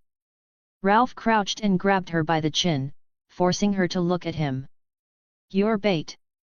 My ticket to getting some of my people out. I call the cops, make my demands, and they jump through hoops because one of their own is on the line. I'll trade you for freedom, and maybe some cash, if I feel generous." One of the gang members laughed and lifted a phone. "Already got the precinct number ready. They're gonna hear from us real soon." Rosa let out a laugh that caught them off guard. "You idiots," she said, her voice low and full of amusement. "You just made the biggest mistake of your lives." Ralph frowned. "Yeah? And why's that?" "Because I was supposed to be home for dinner," Rosa said. "And if I miss that dinner, someone is going to come looking for me. When he finds you, every single one of you is going to wish you had walked into the nearest station and begged for mercy instead." The men exchanged uncertain glances. Rosa spat a mouthful of blood and said, "You just put a target on your backs, and you don't even know it. Congratulations! You're already dead. You just don't feel it yet." Ralph's jaw tightened, but he hesitated for a fraction of a second, that first small seed of doubt creeping in. "Yeah, right," he slammed her face on the floor twice. Blood fizzled out of her nose. Her lips were busted. But she didn't show any sign of fear or weakness. "Ship her to the warehouse and call the backup gang," Ralph ordered before he grabbed a fistful of Rosa's hair and looked into her eyes. "I hate that look in your eyes. Whoever it is that makes you so confident, let him come. We'll fuck him up right before your eyes." Cough. Cough. Rosa coughed as she breathed hard. Her nose might be broken. The pain was too much at this point. Still, she managed to chuckle one last time and said, "Haha. You clueless bastards.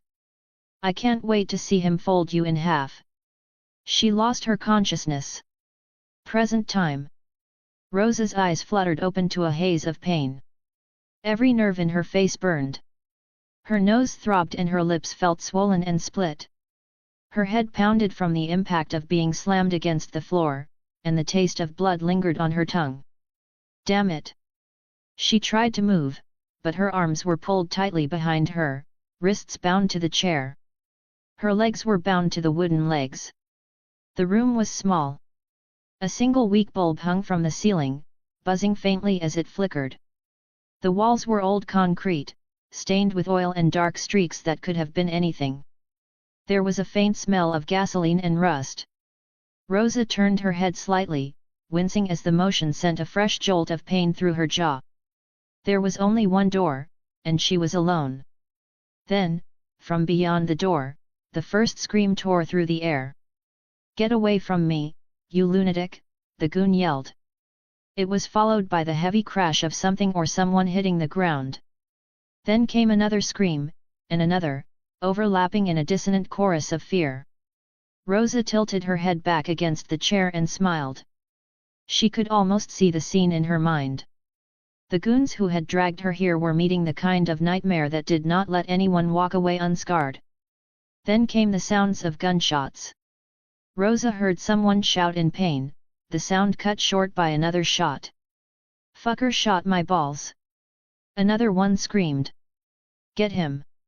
What the fuck are you all doing? Shoot! Arg! Where the fuck did he, cug? Grenade!" An explosion shook the walls. Dust fell from the ceiling. The bulb swayed on its cord, throwing shadows across the floor.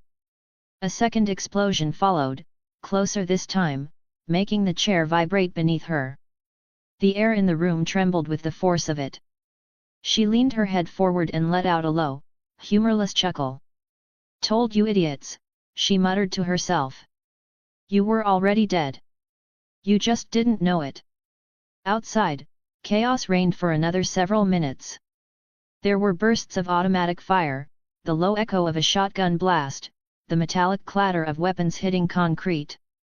Someone screamed in a long, high-pitched wail that ended with a sickening crunch.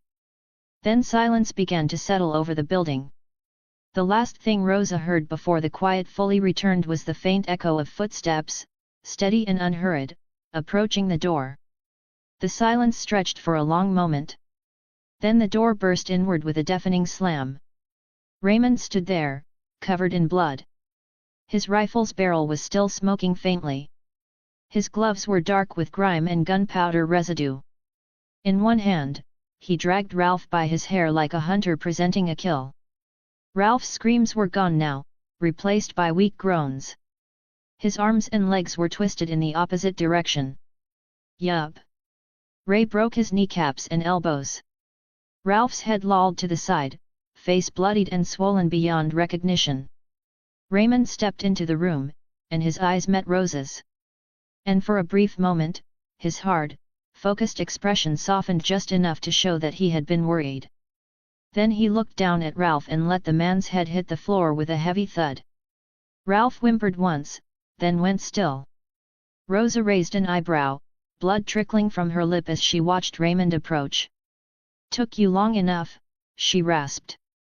Raymond crouched in front of her as he cut the ropes binding her wrists and ankles. "Traffic was a nightmare," he said calmly. As the ropes fell away, Rosa flexed her fingers and winced. "I heard the screams and imagined you shooting your way here to save me. It was hot." He glanced over his shoulder at the hallway, where faint trails of smoke curled through the air. "They had 15 minutes to realize what kind of mistake they made," he said. "That was generous." Rosa rubbed her wrists and tried to stand, but her knees wobbled. Raymond caught her under the arm, his grip firm and steady.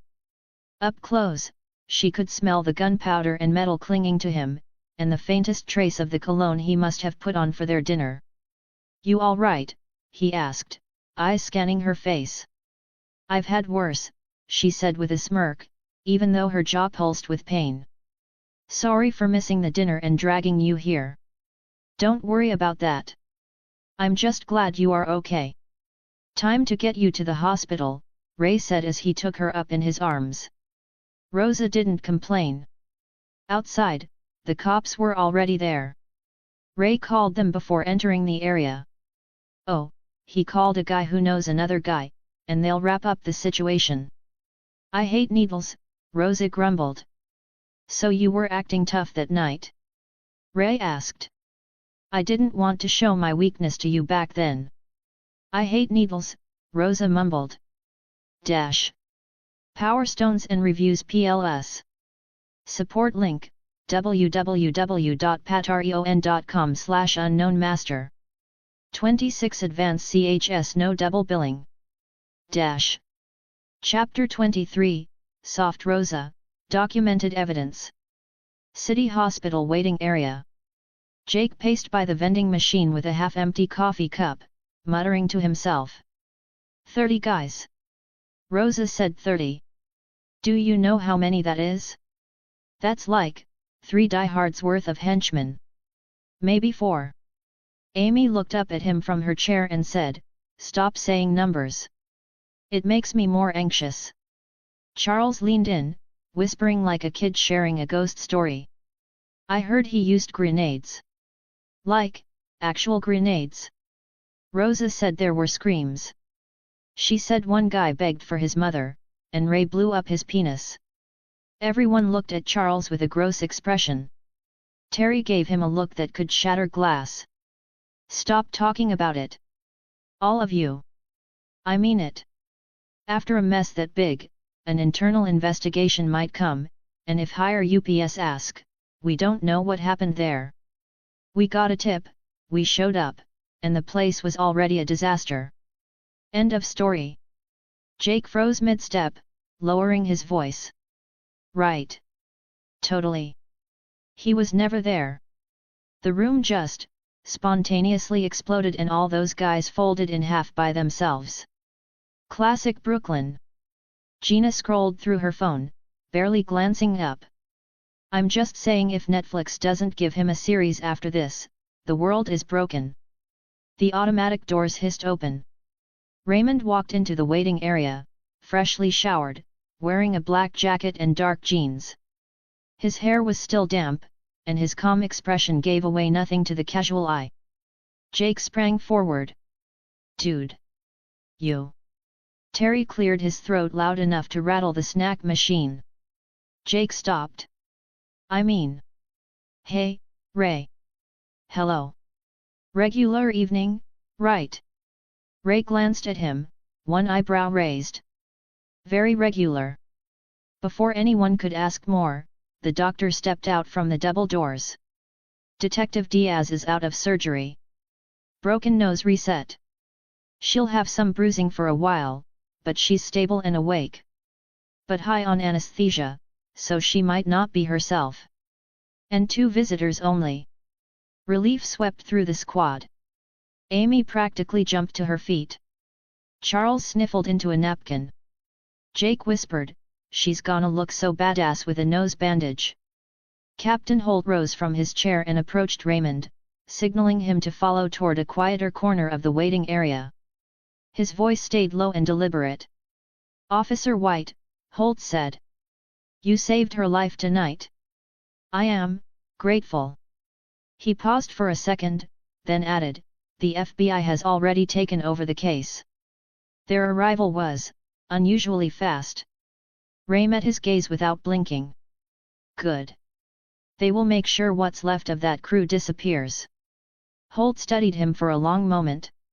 "I trust I do not need to explain the implications. Your presence there will never be officially acknowledged. If questions are asked, you were not involved." "That's the plan," Raymond said simply. Holt's voice dropped even lower. "You acted outside protocol. Some would call it reckless. Yet I suspect your reasons are personal."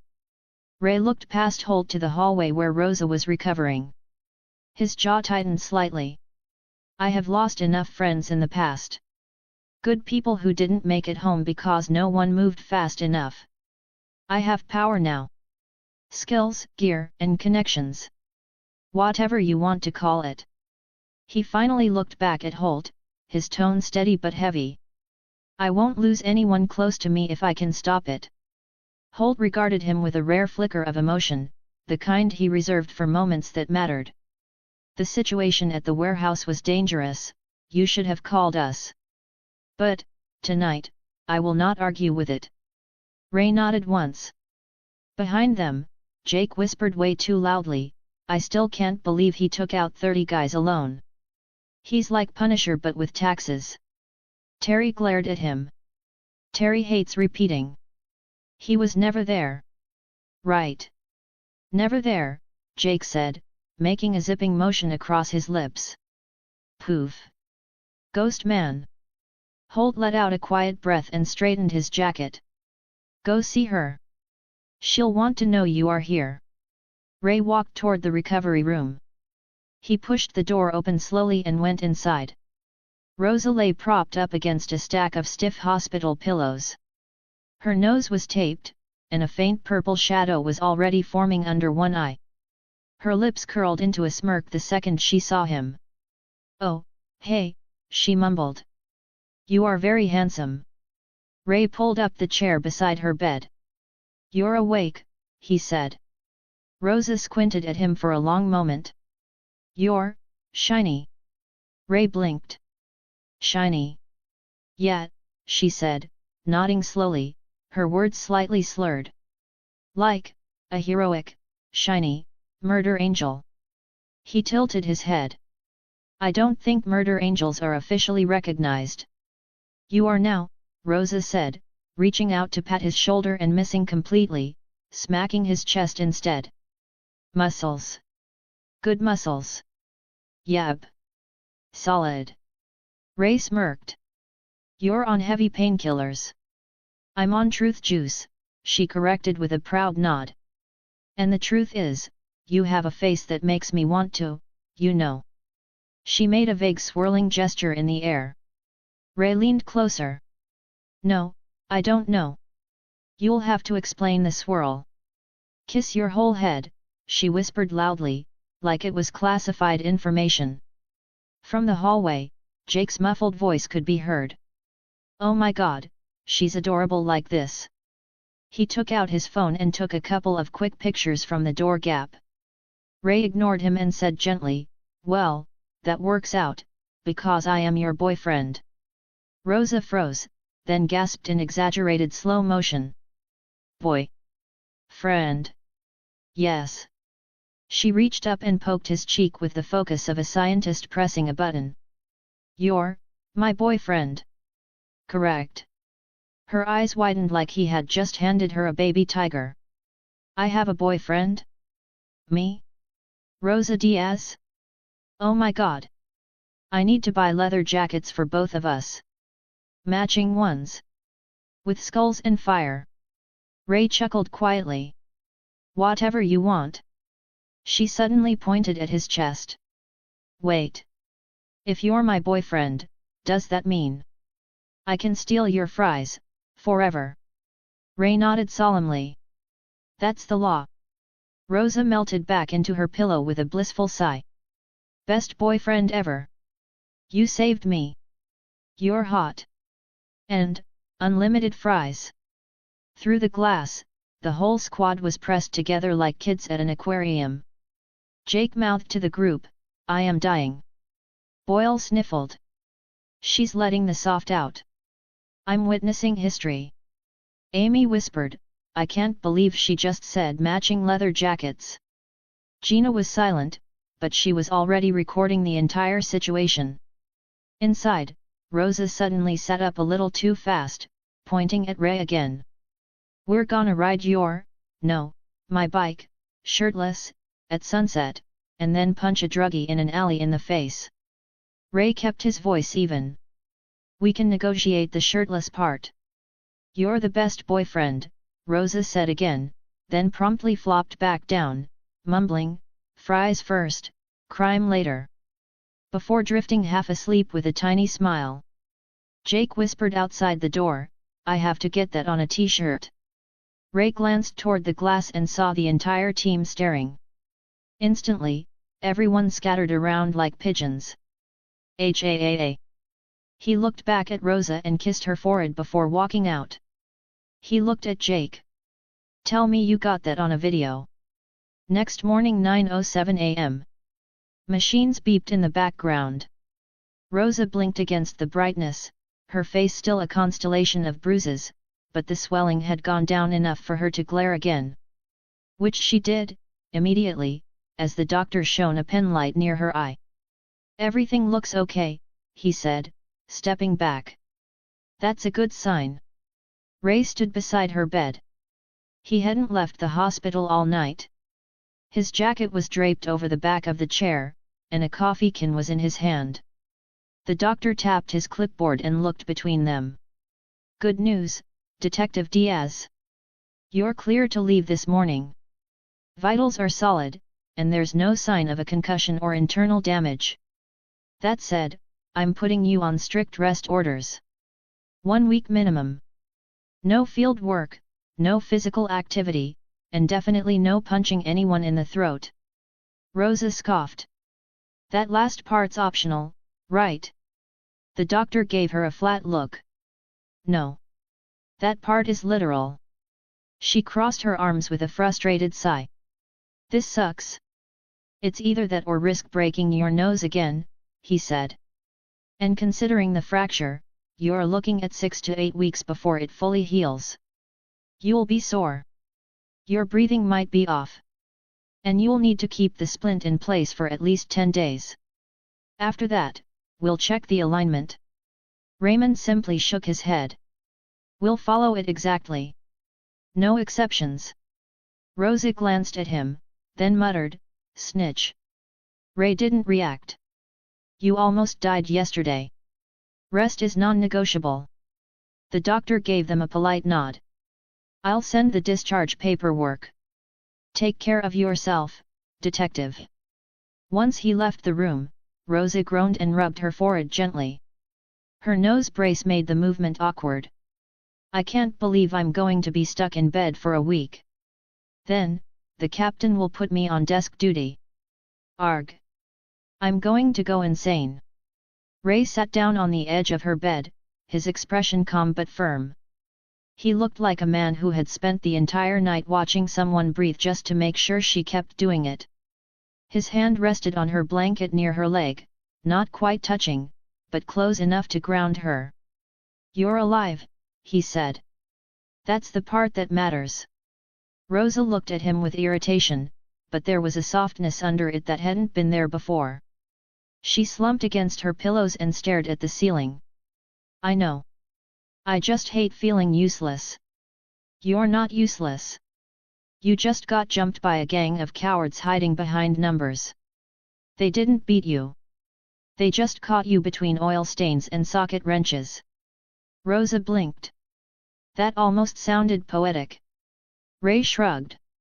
I had a whole speech about tactical disadvantage ready to go, but I figured I'd save it for when you're on fewer drugs. I'm not high anymore. Ray gave her a look. Okay, I'm a little high, she admitted, then sighed again. I hate this. Ray reached forward and gently took her hand. She let him. You're going to heal. You're going to be pissed off for a while. You'll threaten to punch someone before you're technically cleared to do it. And you'll ignore half the medical advice even though you promised to follow it. Rosa raised an eyebrow. Are you psychic now? No. Just observant. And I know you.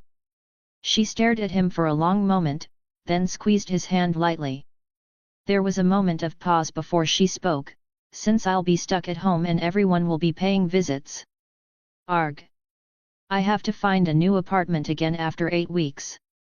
Move in with me, he said. She stared at him, trying to figure out if the drugs were making her hallucinate. Her mouth opened, closed, then opened again. A full 5 seconds passed before she finally muttered, "Move in with you." Ray nodded, completely serious. She narrowed her eyes. Like, live? In the same space? Cohabitation? With toothbrushes next to each other and shared punching bags and yoga mats? Yes. Is this about my meds? She asked, gesturing vaguely at her face. Because I swear, I can take them on time. You don't have to babysit me. It's not about the meds. Then is it about making sure I don't punch someone before I'm cleared for field duty? You'll definitely punch someone before then, he said, without hesitation. Rosa blinked again. Her brain was glitched up, and too many thoughts ran through her mind for her to keep up with. She wasn't used to this type of situation. So, is this permanent? Temporary? A trial period? Do I get a lease? Do you have guest towels? Do I have to meet your plants? Ray just looked at her. He was unbothered by the incoming verbal storm. I talk in my sleep, she continued. I sometimes mutter threats. Sometimes it's in Spanish. Sometimes I describe murder scenarios in great detail. And I drool a little. Ray leaned in slightly. I know. I also snore when I'm drunk.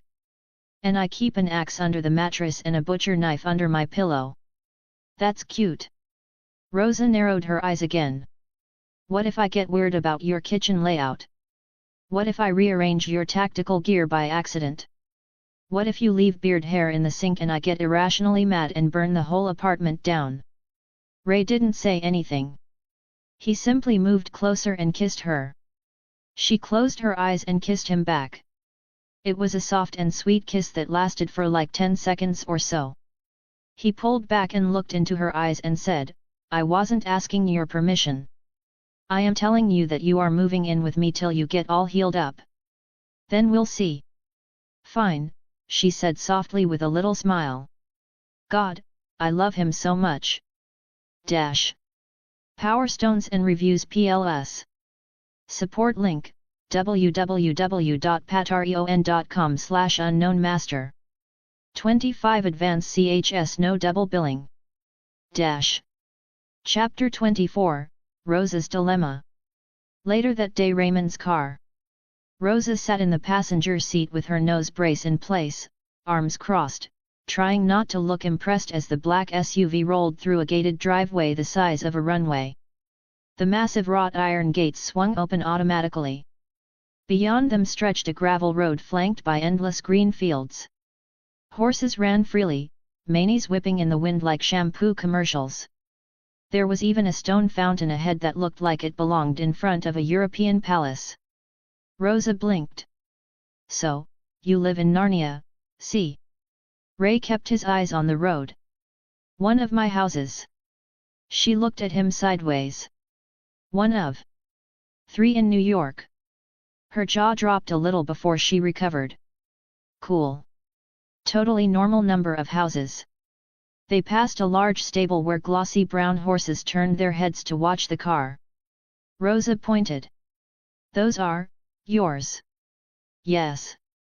Of course they're yours, she muttered. Why wouldn't my mysterious super soldier boyfriend also be a horse lord? They finally rolled to a stop in front of a sprawling stone mansion that could fit her entire apartment building inside it. Before Rosa could even reach for the handle, a uniformed maid appeared, opened her door, and smiled politely. Rosa leaned toward Ray and whispered, You got a maid? My mom has a maid, Ray corrected. And gardeners, groundskeepers, and people for the horses. Rosa's head whipped toward him. Mom? You're taking me to your mother? Yes. You're taking me to your mother without warning? Wait. Is it one of those types of meetings? Like official intro? He shrugged. When I'm out on duty, she can take care of you. Also, you'll get to ride a horse. And I have a motorcycle collection in the garage. You can ride those too. Rosa froze in her seat. Hold up. You're bribing me with horsepower to meet your mom. Yes. It's working. They got out, and Rosa straightened her jacket like she was going into an interrogation. As they walked toward the front entrance, she muttered under her breath, Great. First impressions. Broken nose, bruises, possibly still high. Perfect. Nothing to worry about other than my bashed up face. Ray glanced at her. She'll like you. You don't know that.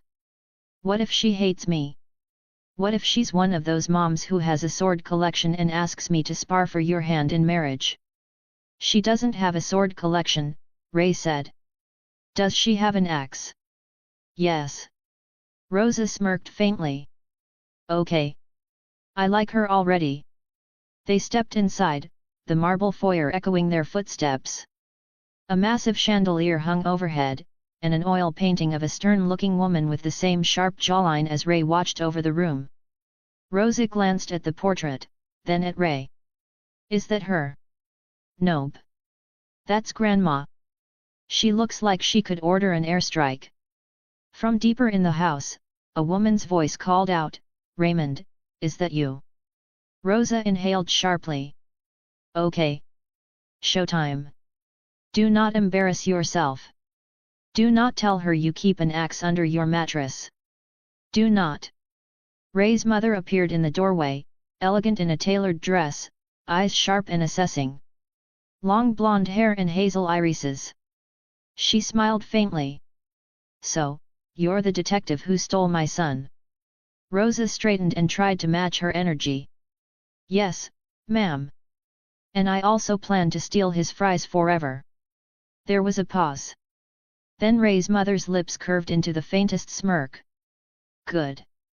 He needs someone who isn't afraid to take what she wants. She walked close to Rosa and softly touched her hand. Come, I'll show you your room.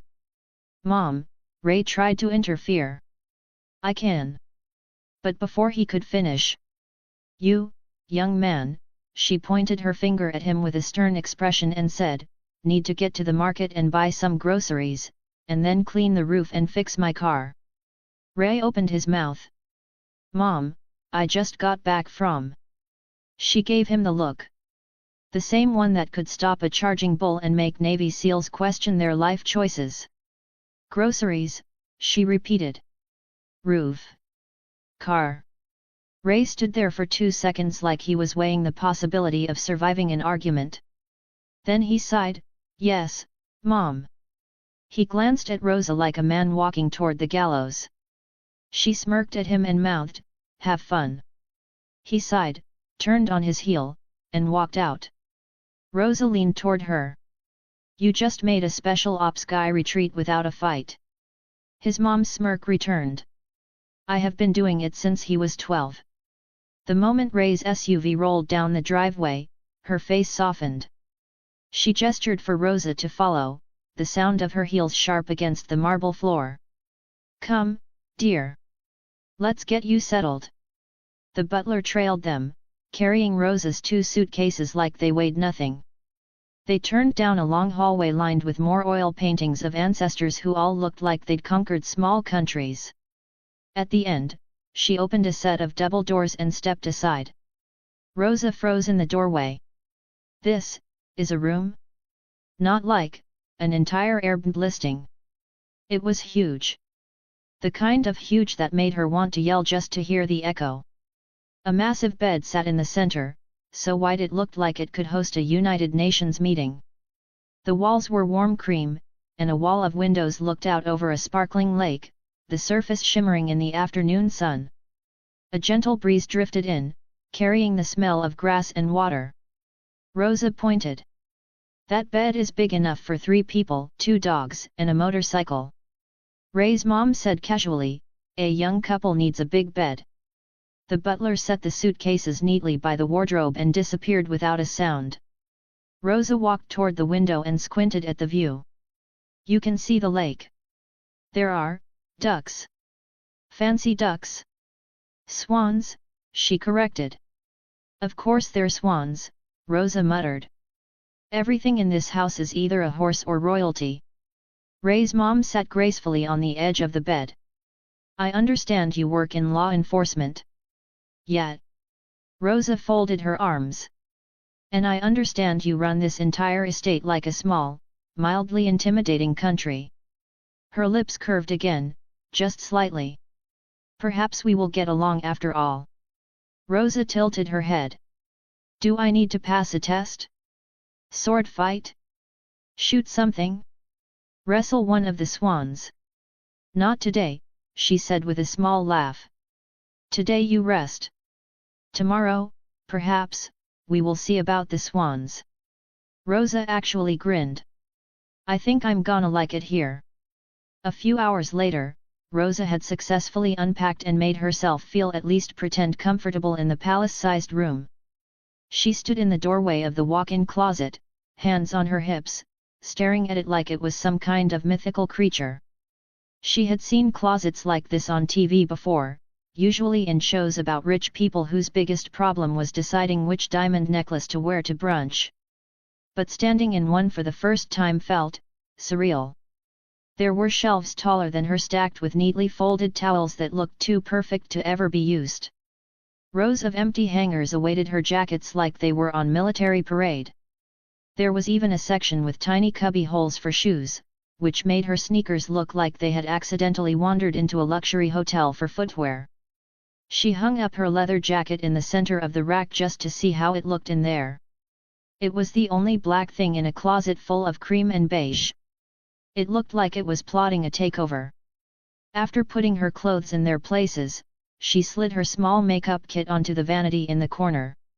Her meds went next to the bedside table because, in her words, the good stuff stays within arm's reach. When everything was done, she turned, took in the sight of the room one more time, and muttered to herself, "Yep. Still way too big. I'm going to lose a shoe in here and never find it again." She walked over to the bed and flopped onto it like a body hitting a stunt mat. The mattress practically swallowed her whole. She let out a low groan that was part exhaustion, part admiration for how stupidly soft it was. "This bed is dangerous," she said aloud to no one. "I could fall asleep for 3 days and wake up thinking it's still Tuesday." Rosa sat on the bed, pulled out her phone, and opened her chat with Amy. "Rosa, I'm at Ray's mom's house. Need help?" Amy, "Oh my god, are you meeting her right now?" Rosa, "Already met her.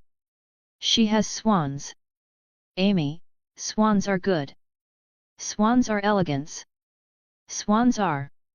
"Wait, why are you texting me and not talking to her?" Rosa, "Because I am hiding in a bed that could fit an entire hockey team. How do I impress a super rich mom who probably knows how to kill me with a dinner fork?" 3 dots appeared. Then stopped. Then appeared again. "Amy, I'm coming up with a list. Hold on." Back to the bullpen at the 99. Amy was at her desk, already googling how to impress your boyfriend's mother like she was cramming for a final. Jake, Boyle, and Gina hovered behind her like vultures circling roadkill. Jake leaned over her shoulder. Oh, this is exciting. We're giving Rosa dating advice. This is like finding out Batman is on Tinder." Gina crossed her arms. "Pfft, Rosa doesn't need advice. She just needs to remember who really deserves Ray." She gave herself a slow hair flip. "Me?" Amy didn't look up. "Gina, you've been in love with your phone since 2013. "Exactly. Ray's a step down. But he's still mine. And I'll have him one day."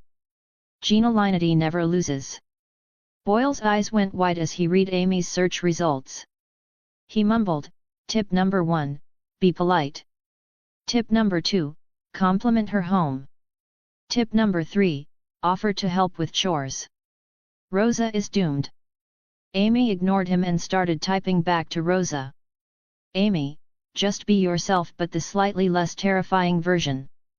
Compliment something specific. Smile. Make conversation about her interests. Rosa, she has an ex. Amy, okay, perfect. You two have something in common. Ask her about the ex." Jake suddenly yelled, "No. FaceTime her. We need visuals." Amy groaned but hit video call. Rosa answered, the screen tilting wildly before it steadied. Behind her was the massive bed. Jake's jaw dropped. "Are you staying in a hotel for billionaires?" Rosa walked to the window and flipped the camera. Outside, the lake sparkled and 2 swans glided across like they were in a perfume commercial. Boyle clutched his chest. "This is the most romantic thing I've ever seen." Gina squinted at the swans. "I could make those swans famous on Instagram." Then Rosa turned the phone toward the fields where horses galloped in slow motion. Amy blinked. "Are those free-range horses?" "Yes," Rosa said flatly. "They come with the property like pigeons but more expensive." The room behind Amy suddenly darkened. A shadow loomed. Terry had arrived, holding a mug of green tea. "What's going on?" Amy pointed at the phone. "Rosa's meeting Ray's mom for the first time. We're helping her not ruin it." Terry took the phone. "Rosa, listen to me. You have one job. Be respectful. Be confident. And find one thing you can do to help her today. Doesn't matter if it's carrying groceries or helping with the horses. Mothers love people who contribute." Rosa thought for a second. So, basically treat her like Captain Holt but with better hair. Terry nodded. Exactly. Jake whispered to Boyle, I bet she's gonna adopt Rosa by the end of the week. That would be bad. Won't that make Ray and Rosa, brother and sister? Boyle said with an eyebrow raised. Yep. That sounds really bad. Jake grinned awkwardly as everyone looked at him and gave him that disgusted look. Shut it. Don't confuse her, Terry chimed in. Rosa smirked. Thanks, Terry. You're the only one here who's not insane. Gina muttered, that's debatable.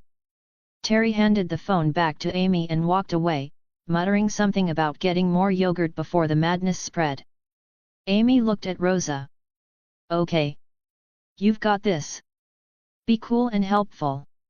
Don't fight the swans. They don't always like humans trespassing in their territories. No promises and thanks.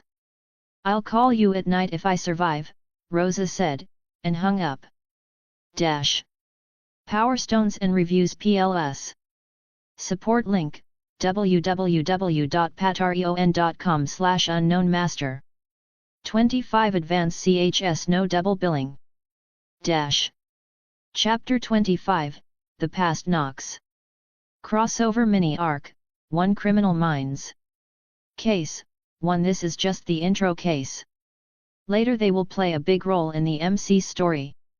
The living room looked like something out of a high-end magazine.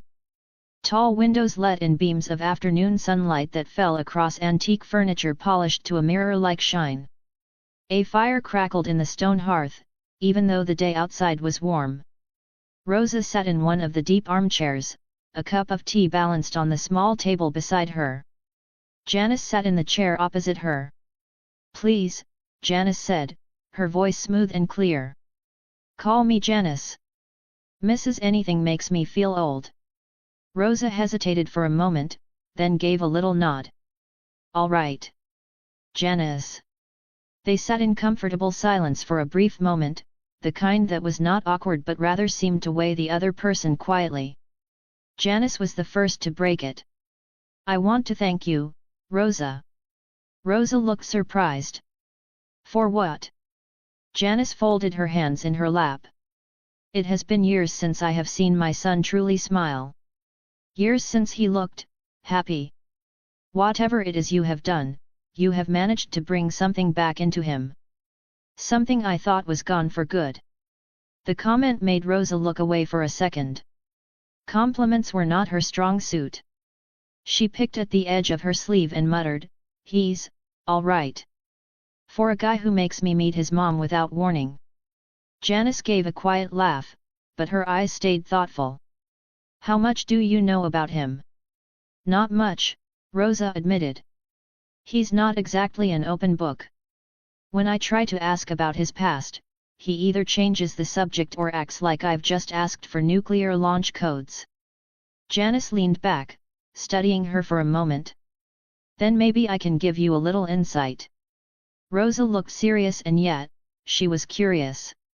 She had wanted answers for a long time now. When Raymond was a boy, Janice began, he was different. He has photographic memory and an unusually high IQ. His teachers called him gifted, but it was not a gift for him. Children his age could not relate to him, and he could not relate to them. While they were playing games, he was memorizing entire books. It made him a loner. Rosa tried to picture Ray as a solitary kid, and the image was both sad and strangely fitting. When he was 14, Janice continued, his father was killed in the line of duty. He was SWAT. That day changed him. He did not cry.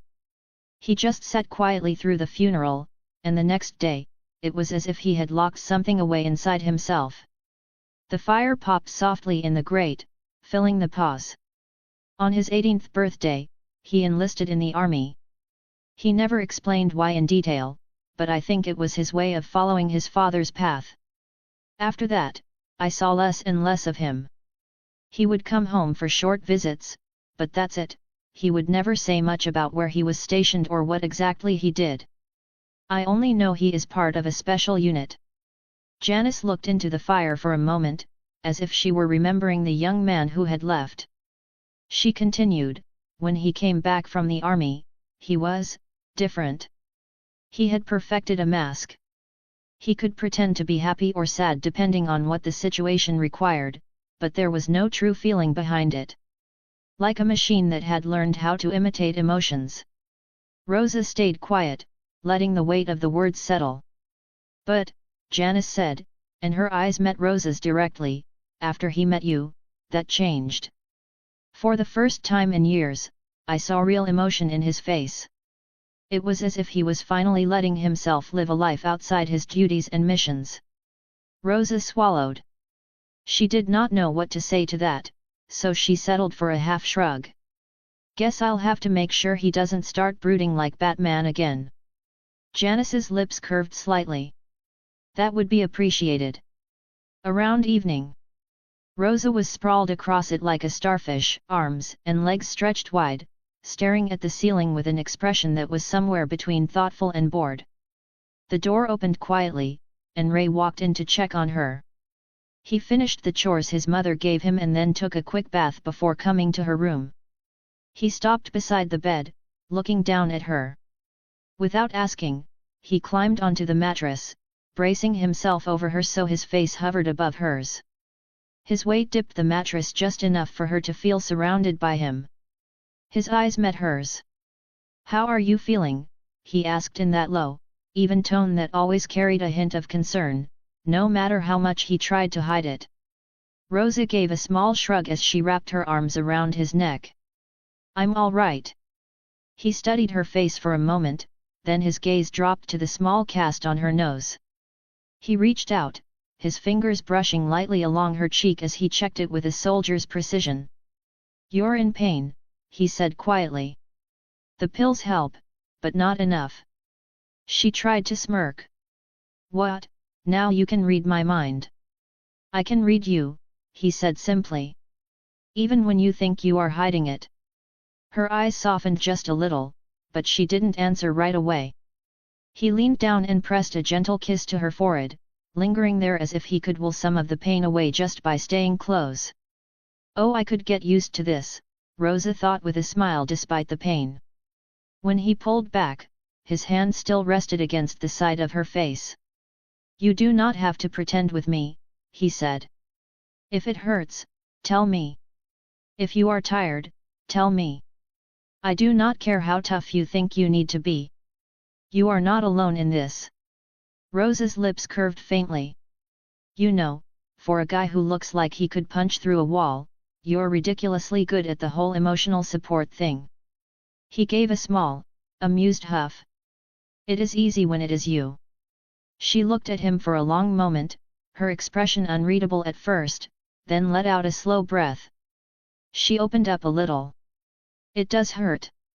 More than I want to admit. And I hate that I'm stuck in this giant fancy bed instead of doing something useful." "You are doing something useful," he said. "You are healing. That is your only mission right now, detective." Her mouth twitched at the use of her title, but she didn't argue. Instead, she shifted slightly so he could settle beside her. He slid down next to her and pulled her into his side, his arm fitting comfortably around her shoulders. She rested her head against him, feeling the slow, steady rise and fall of his chest. For a while, they stayed like that, saying nothing. Then Rosa murmured, "Your mom told me some things about you." He glanced down at her. "What kind of things?" "That you were a loner as a kid. That you've been through a lot. That you hide behind a mask sometimes." She turned her head slightly so she could see his face. "I think she's right about the mask. But I think you take it off more than you realize when you're around me." He looked at her for a long moment, and something in his eyes softened in a way she had not seen before. "You make it easy to take it off." She felt a strange warmth in her chest, the kind that was hard to put into words. She reached up and touched his jaw lightly. "Guess that makes us even. You make it easy to let my guard down too." Rosa held his gaze for a long moment before leaning in. Their lips met softly at first, almost tentative, as if testing the waters. The kiss deepened slightly, but it remained slow and unhurried, carrying more meaning than urgency. His hand brushed lightly along her side while hers rested against the back of his neck, keeping him close. The world outside the room faded until there was only the quiet sound of their breathing and the warmth between them. After a few minutes, Ray pulled back just enough to look at her, his forehead still close to hers. A faint smile touched his lips. "I bought the RoboCop collection today. Wanna watch it together?" Rosa blinked and then sat up. "You like RoboCop?" Ray sat up beside her, leaning back against the headboard. "Of course. It is a classic. Action, corruption, and questionable special effects. What is not to like?" She gave him a sideways smirk. "I would have pegged you more as a gritty drama type." He shrugged. "I appreciate good storytelling in all forms. And RoboCop has a unique charm." "All right," Rosa said. "Let's do it." Ray got up to set everything up while Rosa adjusted the pillows so they could sit comfortably. "He's into RoboCop just like me." Haha. Nice, she thought. A few minutes later, the screen lit up. He returned to the bed with a bowl of popcorn, which he placed between them. As the movie started, Rosa made a dry comment about the hairstyles in the opening scene, and Ray chuckled. Soon they were trading remarks back and forth, laughing at the dated effects and still getting drawn into the story.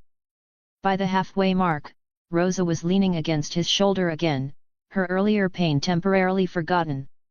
Ray glanced down at her and saw the faintest smile on her lips, a sign that she was relaxed.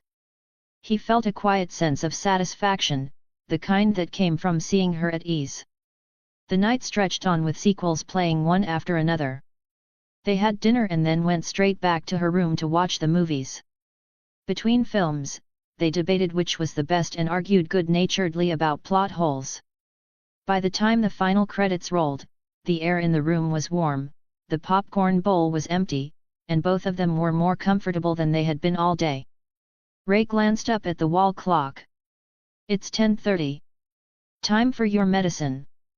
Rosa groaned like he'd just told her the vending machine was out of beef jerky. "Ugh! Those things taste like battery acid mixed with sadness. I hate them. Maybe I'll skip tonight. My genes are good. I heal fast." Ray didn't even blink. "No meds means no good night kiss." Rosa froze mid-sulk and narrowed her eyes. "That's blackmail. It's strategic motivation." She sat up, glaring like she was deciding whether to take the pills or commit a felony. "You wouldn't actually hold out on me?" Ray leaned back casually, folding his arms. "Try me, Diaz." There was a tense standoff. Somewhere in the distance, a dramatic western whistle played in her head. Finally, Rosa snatched the water glass from the nightstand. "Fine.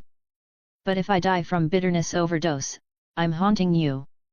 Ray placed the pills in her hand like he was passing over classified intel. She popped them in, made a face so dramatic Hitchcock would have given her a standing ovation, and chugged the water. "Happy?" she asked, wiping her mouth. Ray nodded. "Very. Now." He leaned in and kissed her, slow and warm. She smirked against his lips. "Worth it. Still hate the pills though." Ray gave a small shrug. "Good. Hate them all you want. But you're still taking them tomorrow." Rosa sighed. "You're annoyingly good at winning." He smiled. "Part of my charm." Ray's phone buzzed on the nightstand. He glanced at the screen. "It's Holt." Rosa raised an eyebrow. "This late? Something must be going on." "Exactly." That's what made Ray's gut tighten. Captain Holt didn't call without a reason, and a reason in Holt speak usually meant trouble. He put the call on the speaker and answered. "Captain." Holt's voice was calm, but there was a weight behind it. "Raymond, I need you at the 99 immediately." Ray straightened. already sensing this wasn't routine. "Sir, I still have 2 days of paid leave." "I'm aware," Holt said. "This isn't standard procedure. 6 children were kidnapped around noon today. 2 of them have been found dead in Bluevide Park." Rosa's eyes widened at the mention of dead, but she stayed silent, watching him closely. Ray's jaw tightened. "Who's handling it?" "The FBI's Behavioral Analysis Unit has been brought in," Holt replied. "They believe the kidnapper will kill the remaining children soon. Which is why..." Holt paused, as if weighing the words. "Gideon asked for you. I know that you had a past with them, but I'd like you to think of saving those innocent kids and put your differences aside for this case." Ray sat down on the edge of the bed, rubbing his forehead. The name dropped between them like a lead weight. Rosa tilted her head. "You know Gideon?" Ray didn't answer right away. He just exhaled slowly, eyes fixed on the floor, mind already running scenarios. "But lives are at risk here. The past can wait." He stood up. "I'm on my way. Power Stones and Reviews PLS. Support link, www.patreon.com/unknownmaster. 25 Advance CHS No Double Billing. Chapter 26, Operation Soul Snatcher. 9-9. Inside, the Behavioral Analysis Unit had already set up temporarily in the meeting room. The whiteboard was covered corner to corner in photos of the 6 missing children, maps of Brooklyn, scribbled timelines, and hastily tacked up clippings from old cases. Files were open across the table. Coffee cups were multiplying by the minute. The team had worked fast. Hodge stood at the head of the table, arms crossed, his face grim. Derek Morgan sat nearby, typing notes into his laptop while JJ organized the case files into a neat stack. Elle was pacing near the window as she went over the parents' statements again. Spencer Reed was at the far side of the board, scrawling dates and annotations in his tight handwriting. His hair stuck up slightly, evidence that he had been tugging at it while thinking. And Gideon silent, thoughtful Gideon had just stepped out for air. The clock on the wall ticked past 11:07 p.m. 6 kids taken in the same hour, Derek said, shaking his head. That's coordination on a level we don't usually see. You'd need multiple people, multiple vehicles, timing down to the second. These aren't amateurs. Agreed, Hodge replied with a thoughtful expression. One person couldn't have covered 3 locations at once. We're looking at a group. Maybe organized crime, maybe something more personal. Elle stopped pacing. And 2 of the kids are already dead. Dumped back in the same park where they were taken. They are sending a message. JJ leaned forward, her hands clasped together. I talked to the parents of the birthday party victims. Both girls, age 7. The family said there was a clown they didn't hire. The clown said he doesn't need money and just wants to entertain the kids since they reminded him of his dead children. Since the parents couldn't afford a clown, they let him in. He handed out balloons, played with the kids, and then disappeared at the exact time the girls went missing. Derek let out a low whistle. That's bold. Middle of a party, 30 witnesses, and he still managed to walk out with 2 kids. Elle muttered, this guy's not afraid of being seen. Spencer looked up from the board. It's not about boldness. It's ritualistic. The timing, the public spaces, the way the bodies were placed back at the site of abduction.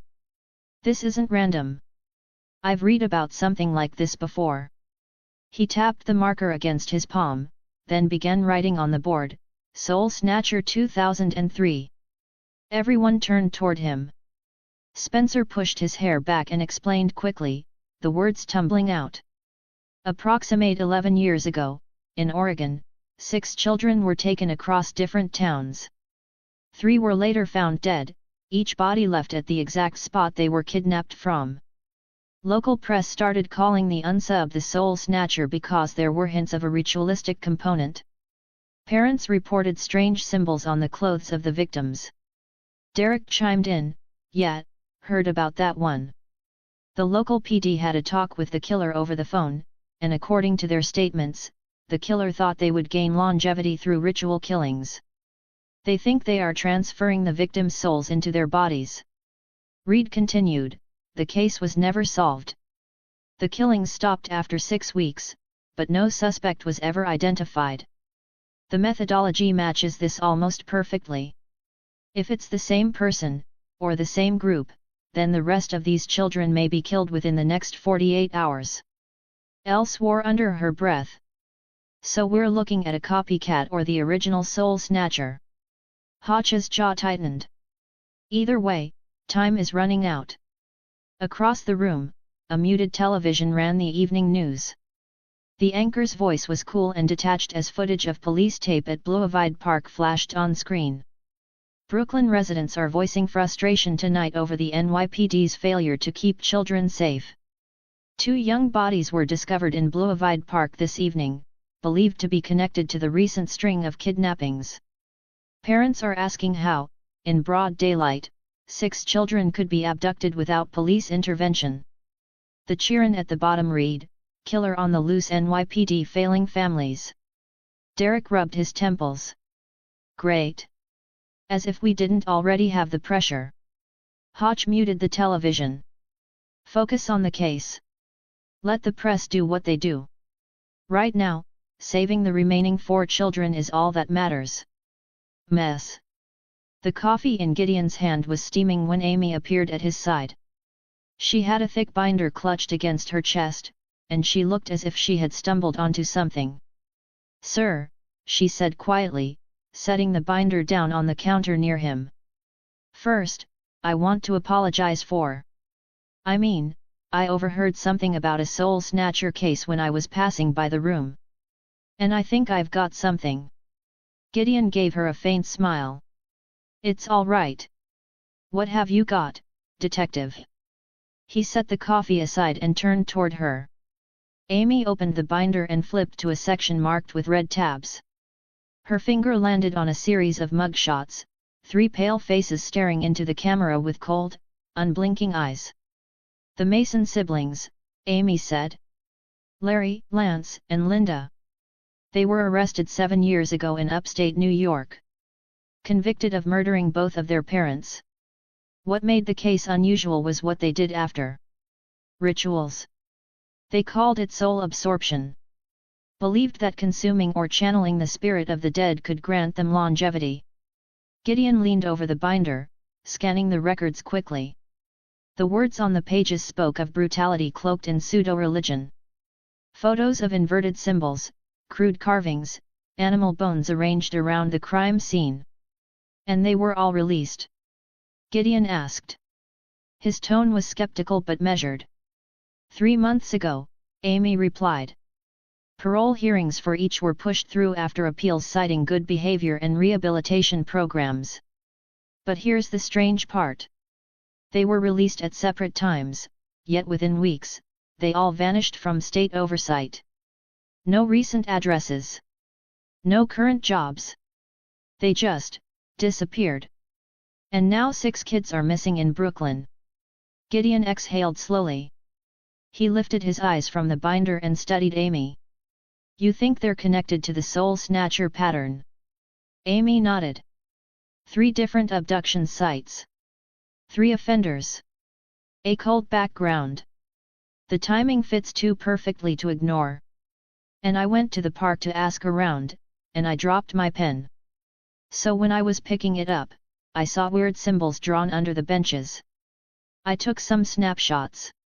She flipped the binder. There. For a moment, Gideon was silent, flipping through the files. His eyes lingered on the old crime scene photos. The mutilated bodies of the parents, the crude symbols scorched into wood, the obsessive writings found in notebooks seized from the siblings. Words like vessel and rebirth repeated dozens of times. This could explain the coordination, Gideon said finally. And the ritualistic elements.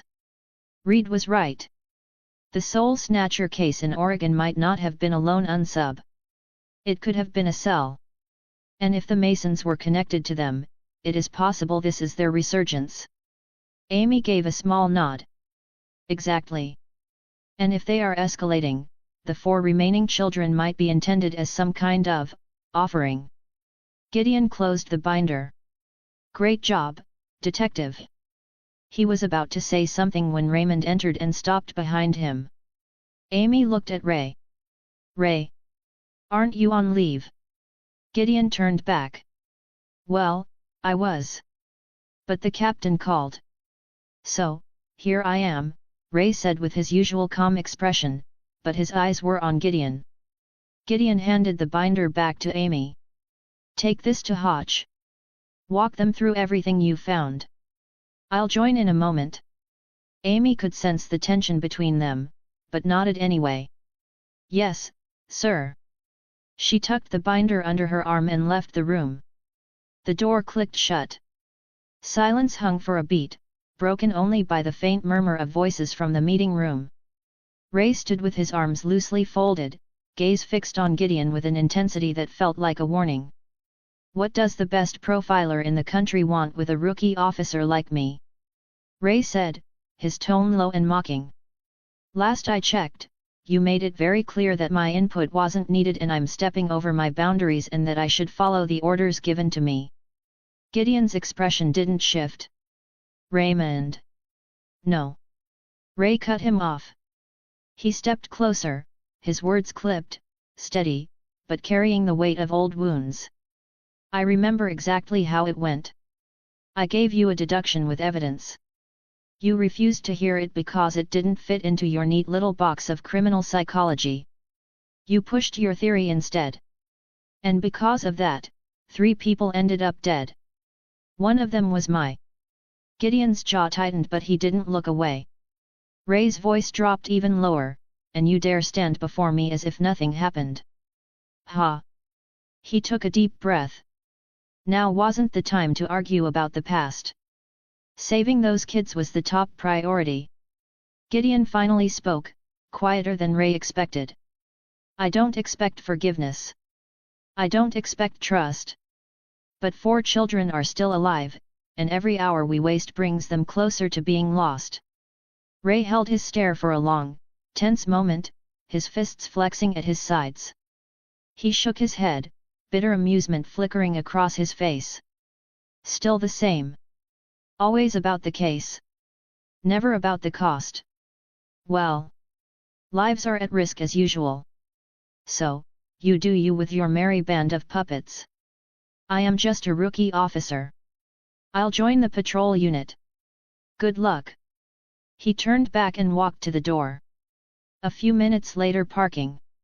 Ray buttoned the last clasp on his blue uniform shirt and slid into the driver's seat of the marked cruiser. Then he drove out of the lot.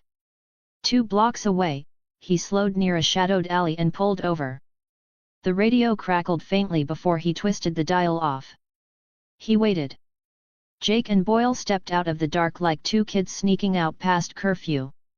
Jake's hoodie was pulled over his head, and Boyle clutched a backpack that looked far too heavy for the way he struggled to carry it. Finally, Jake whispered, getting into the car first. I was starting to think you ditched us for your profiler girlfriend. Boyle slid in after him, shutting the back door carefully. Yeah, and I'm 90% sure an old lady across the street thinks we're running a drug deal and might have called 911. Ray's eyes went to the rearview mirror, his tone dry. You 2 are louder than a drug deal. He pulled the car back into gear and eased onto the street. Jake leaned forward between the seats. Okay, tell me we're really doing this. Tell me we're about to outsmart an entire FBI task force, find these kids, and prove once and for all that the 9-9 doesn't need anyone swooping in to steal our thunder. Ray kept his eyes on the road. We're doing this. But quietly. Boyle hugged the backpack like it was life or death. Good thing we brought supplies. Flashlights, snacks, taser batteries, and... Charles, Ray cut in.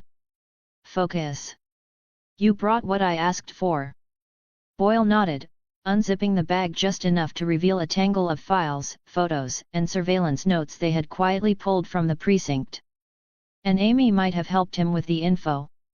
All here. Jake, for once, looked serious as he noticed the pictures of the dead kids. Operation Soul Snatcher, unofficial 9/9 edition. Let's hunt some psychos and save those kids. Power Stones and Reviews PLS. Support link, www.patreon.com/unknownmaster. 25 Advanced CHS no double billing. New chapter is coming soon. Write a review.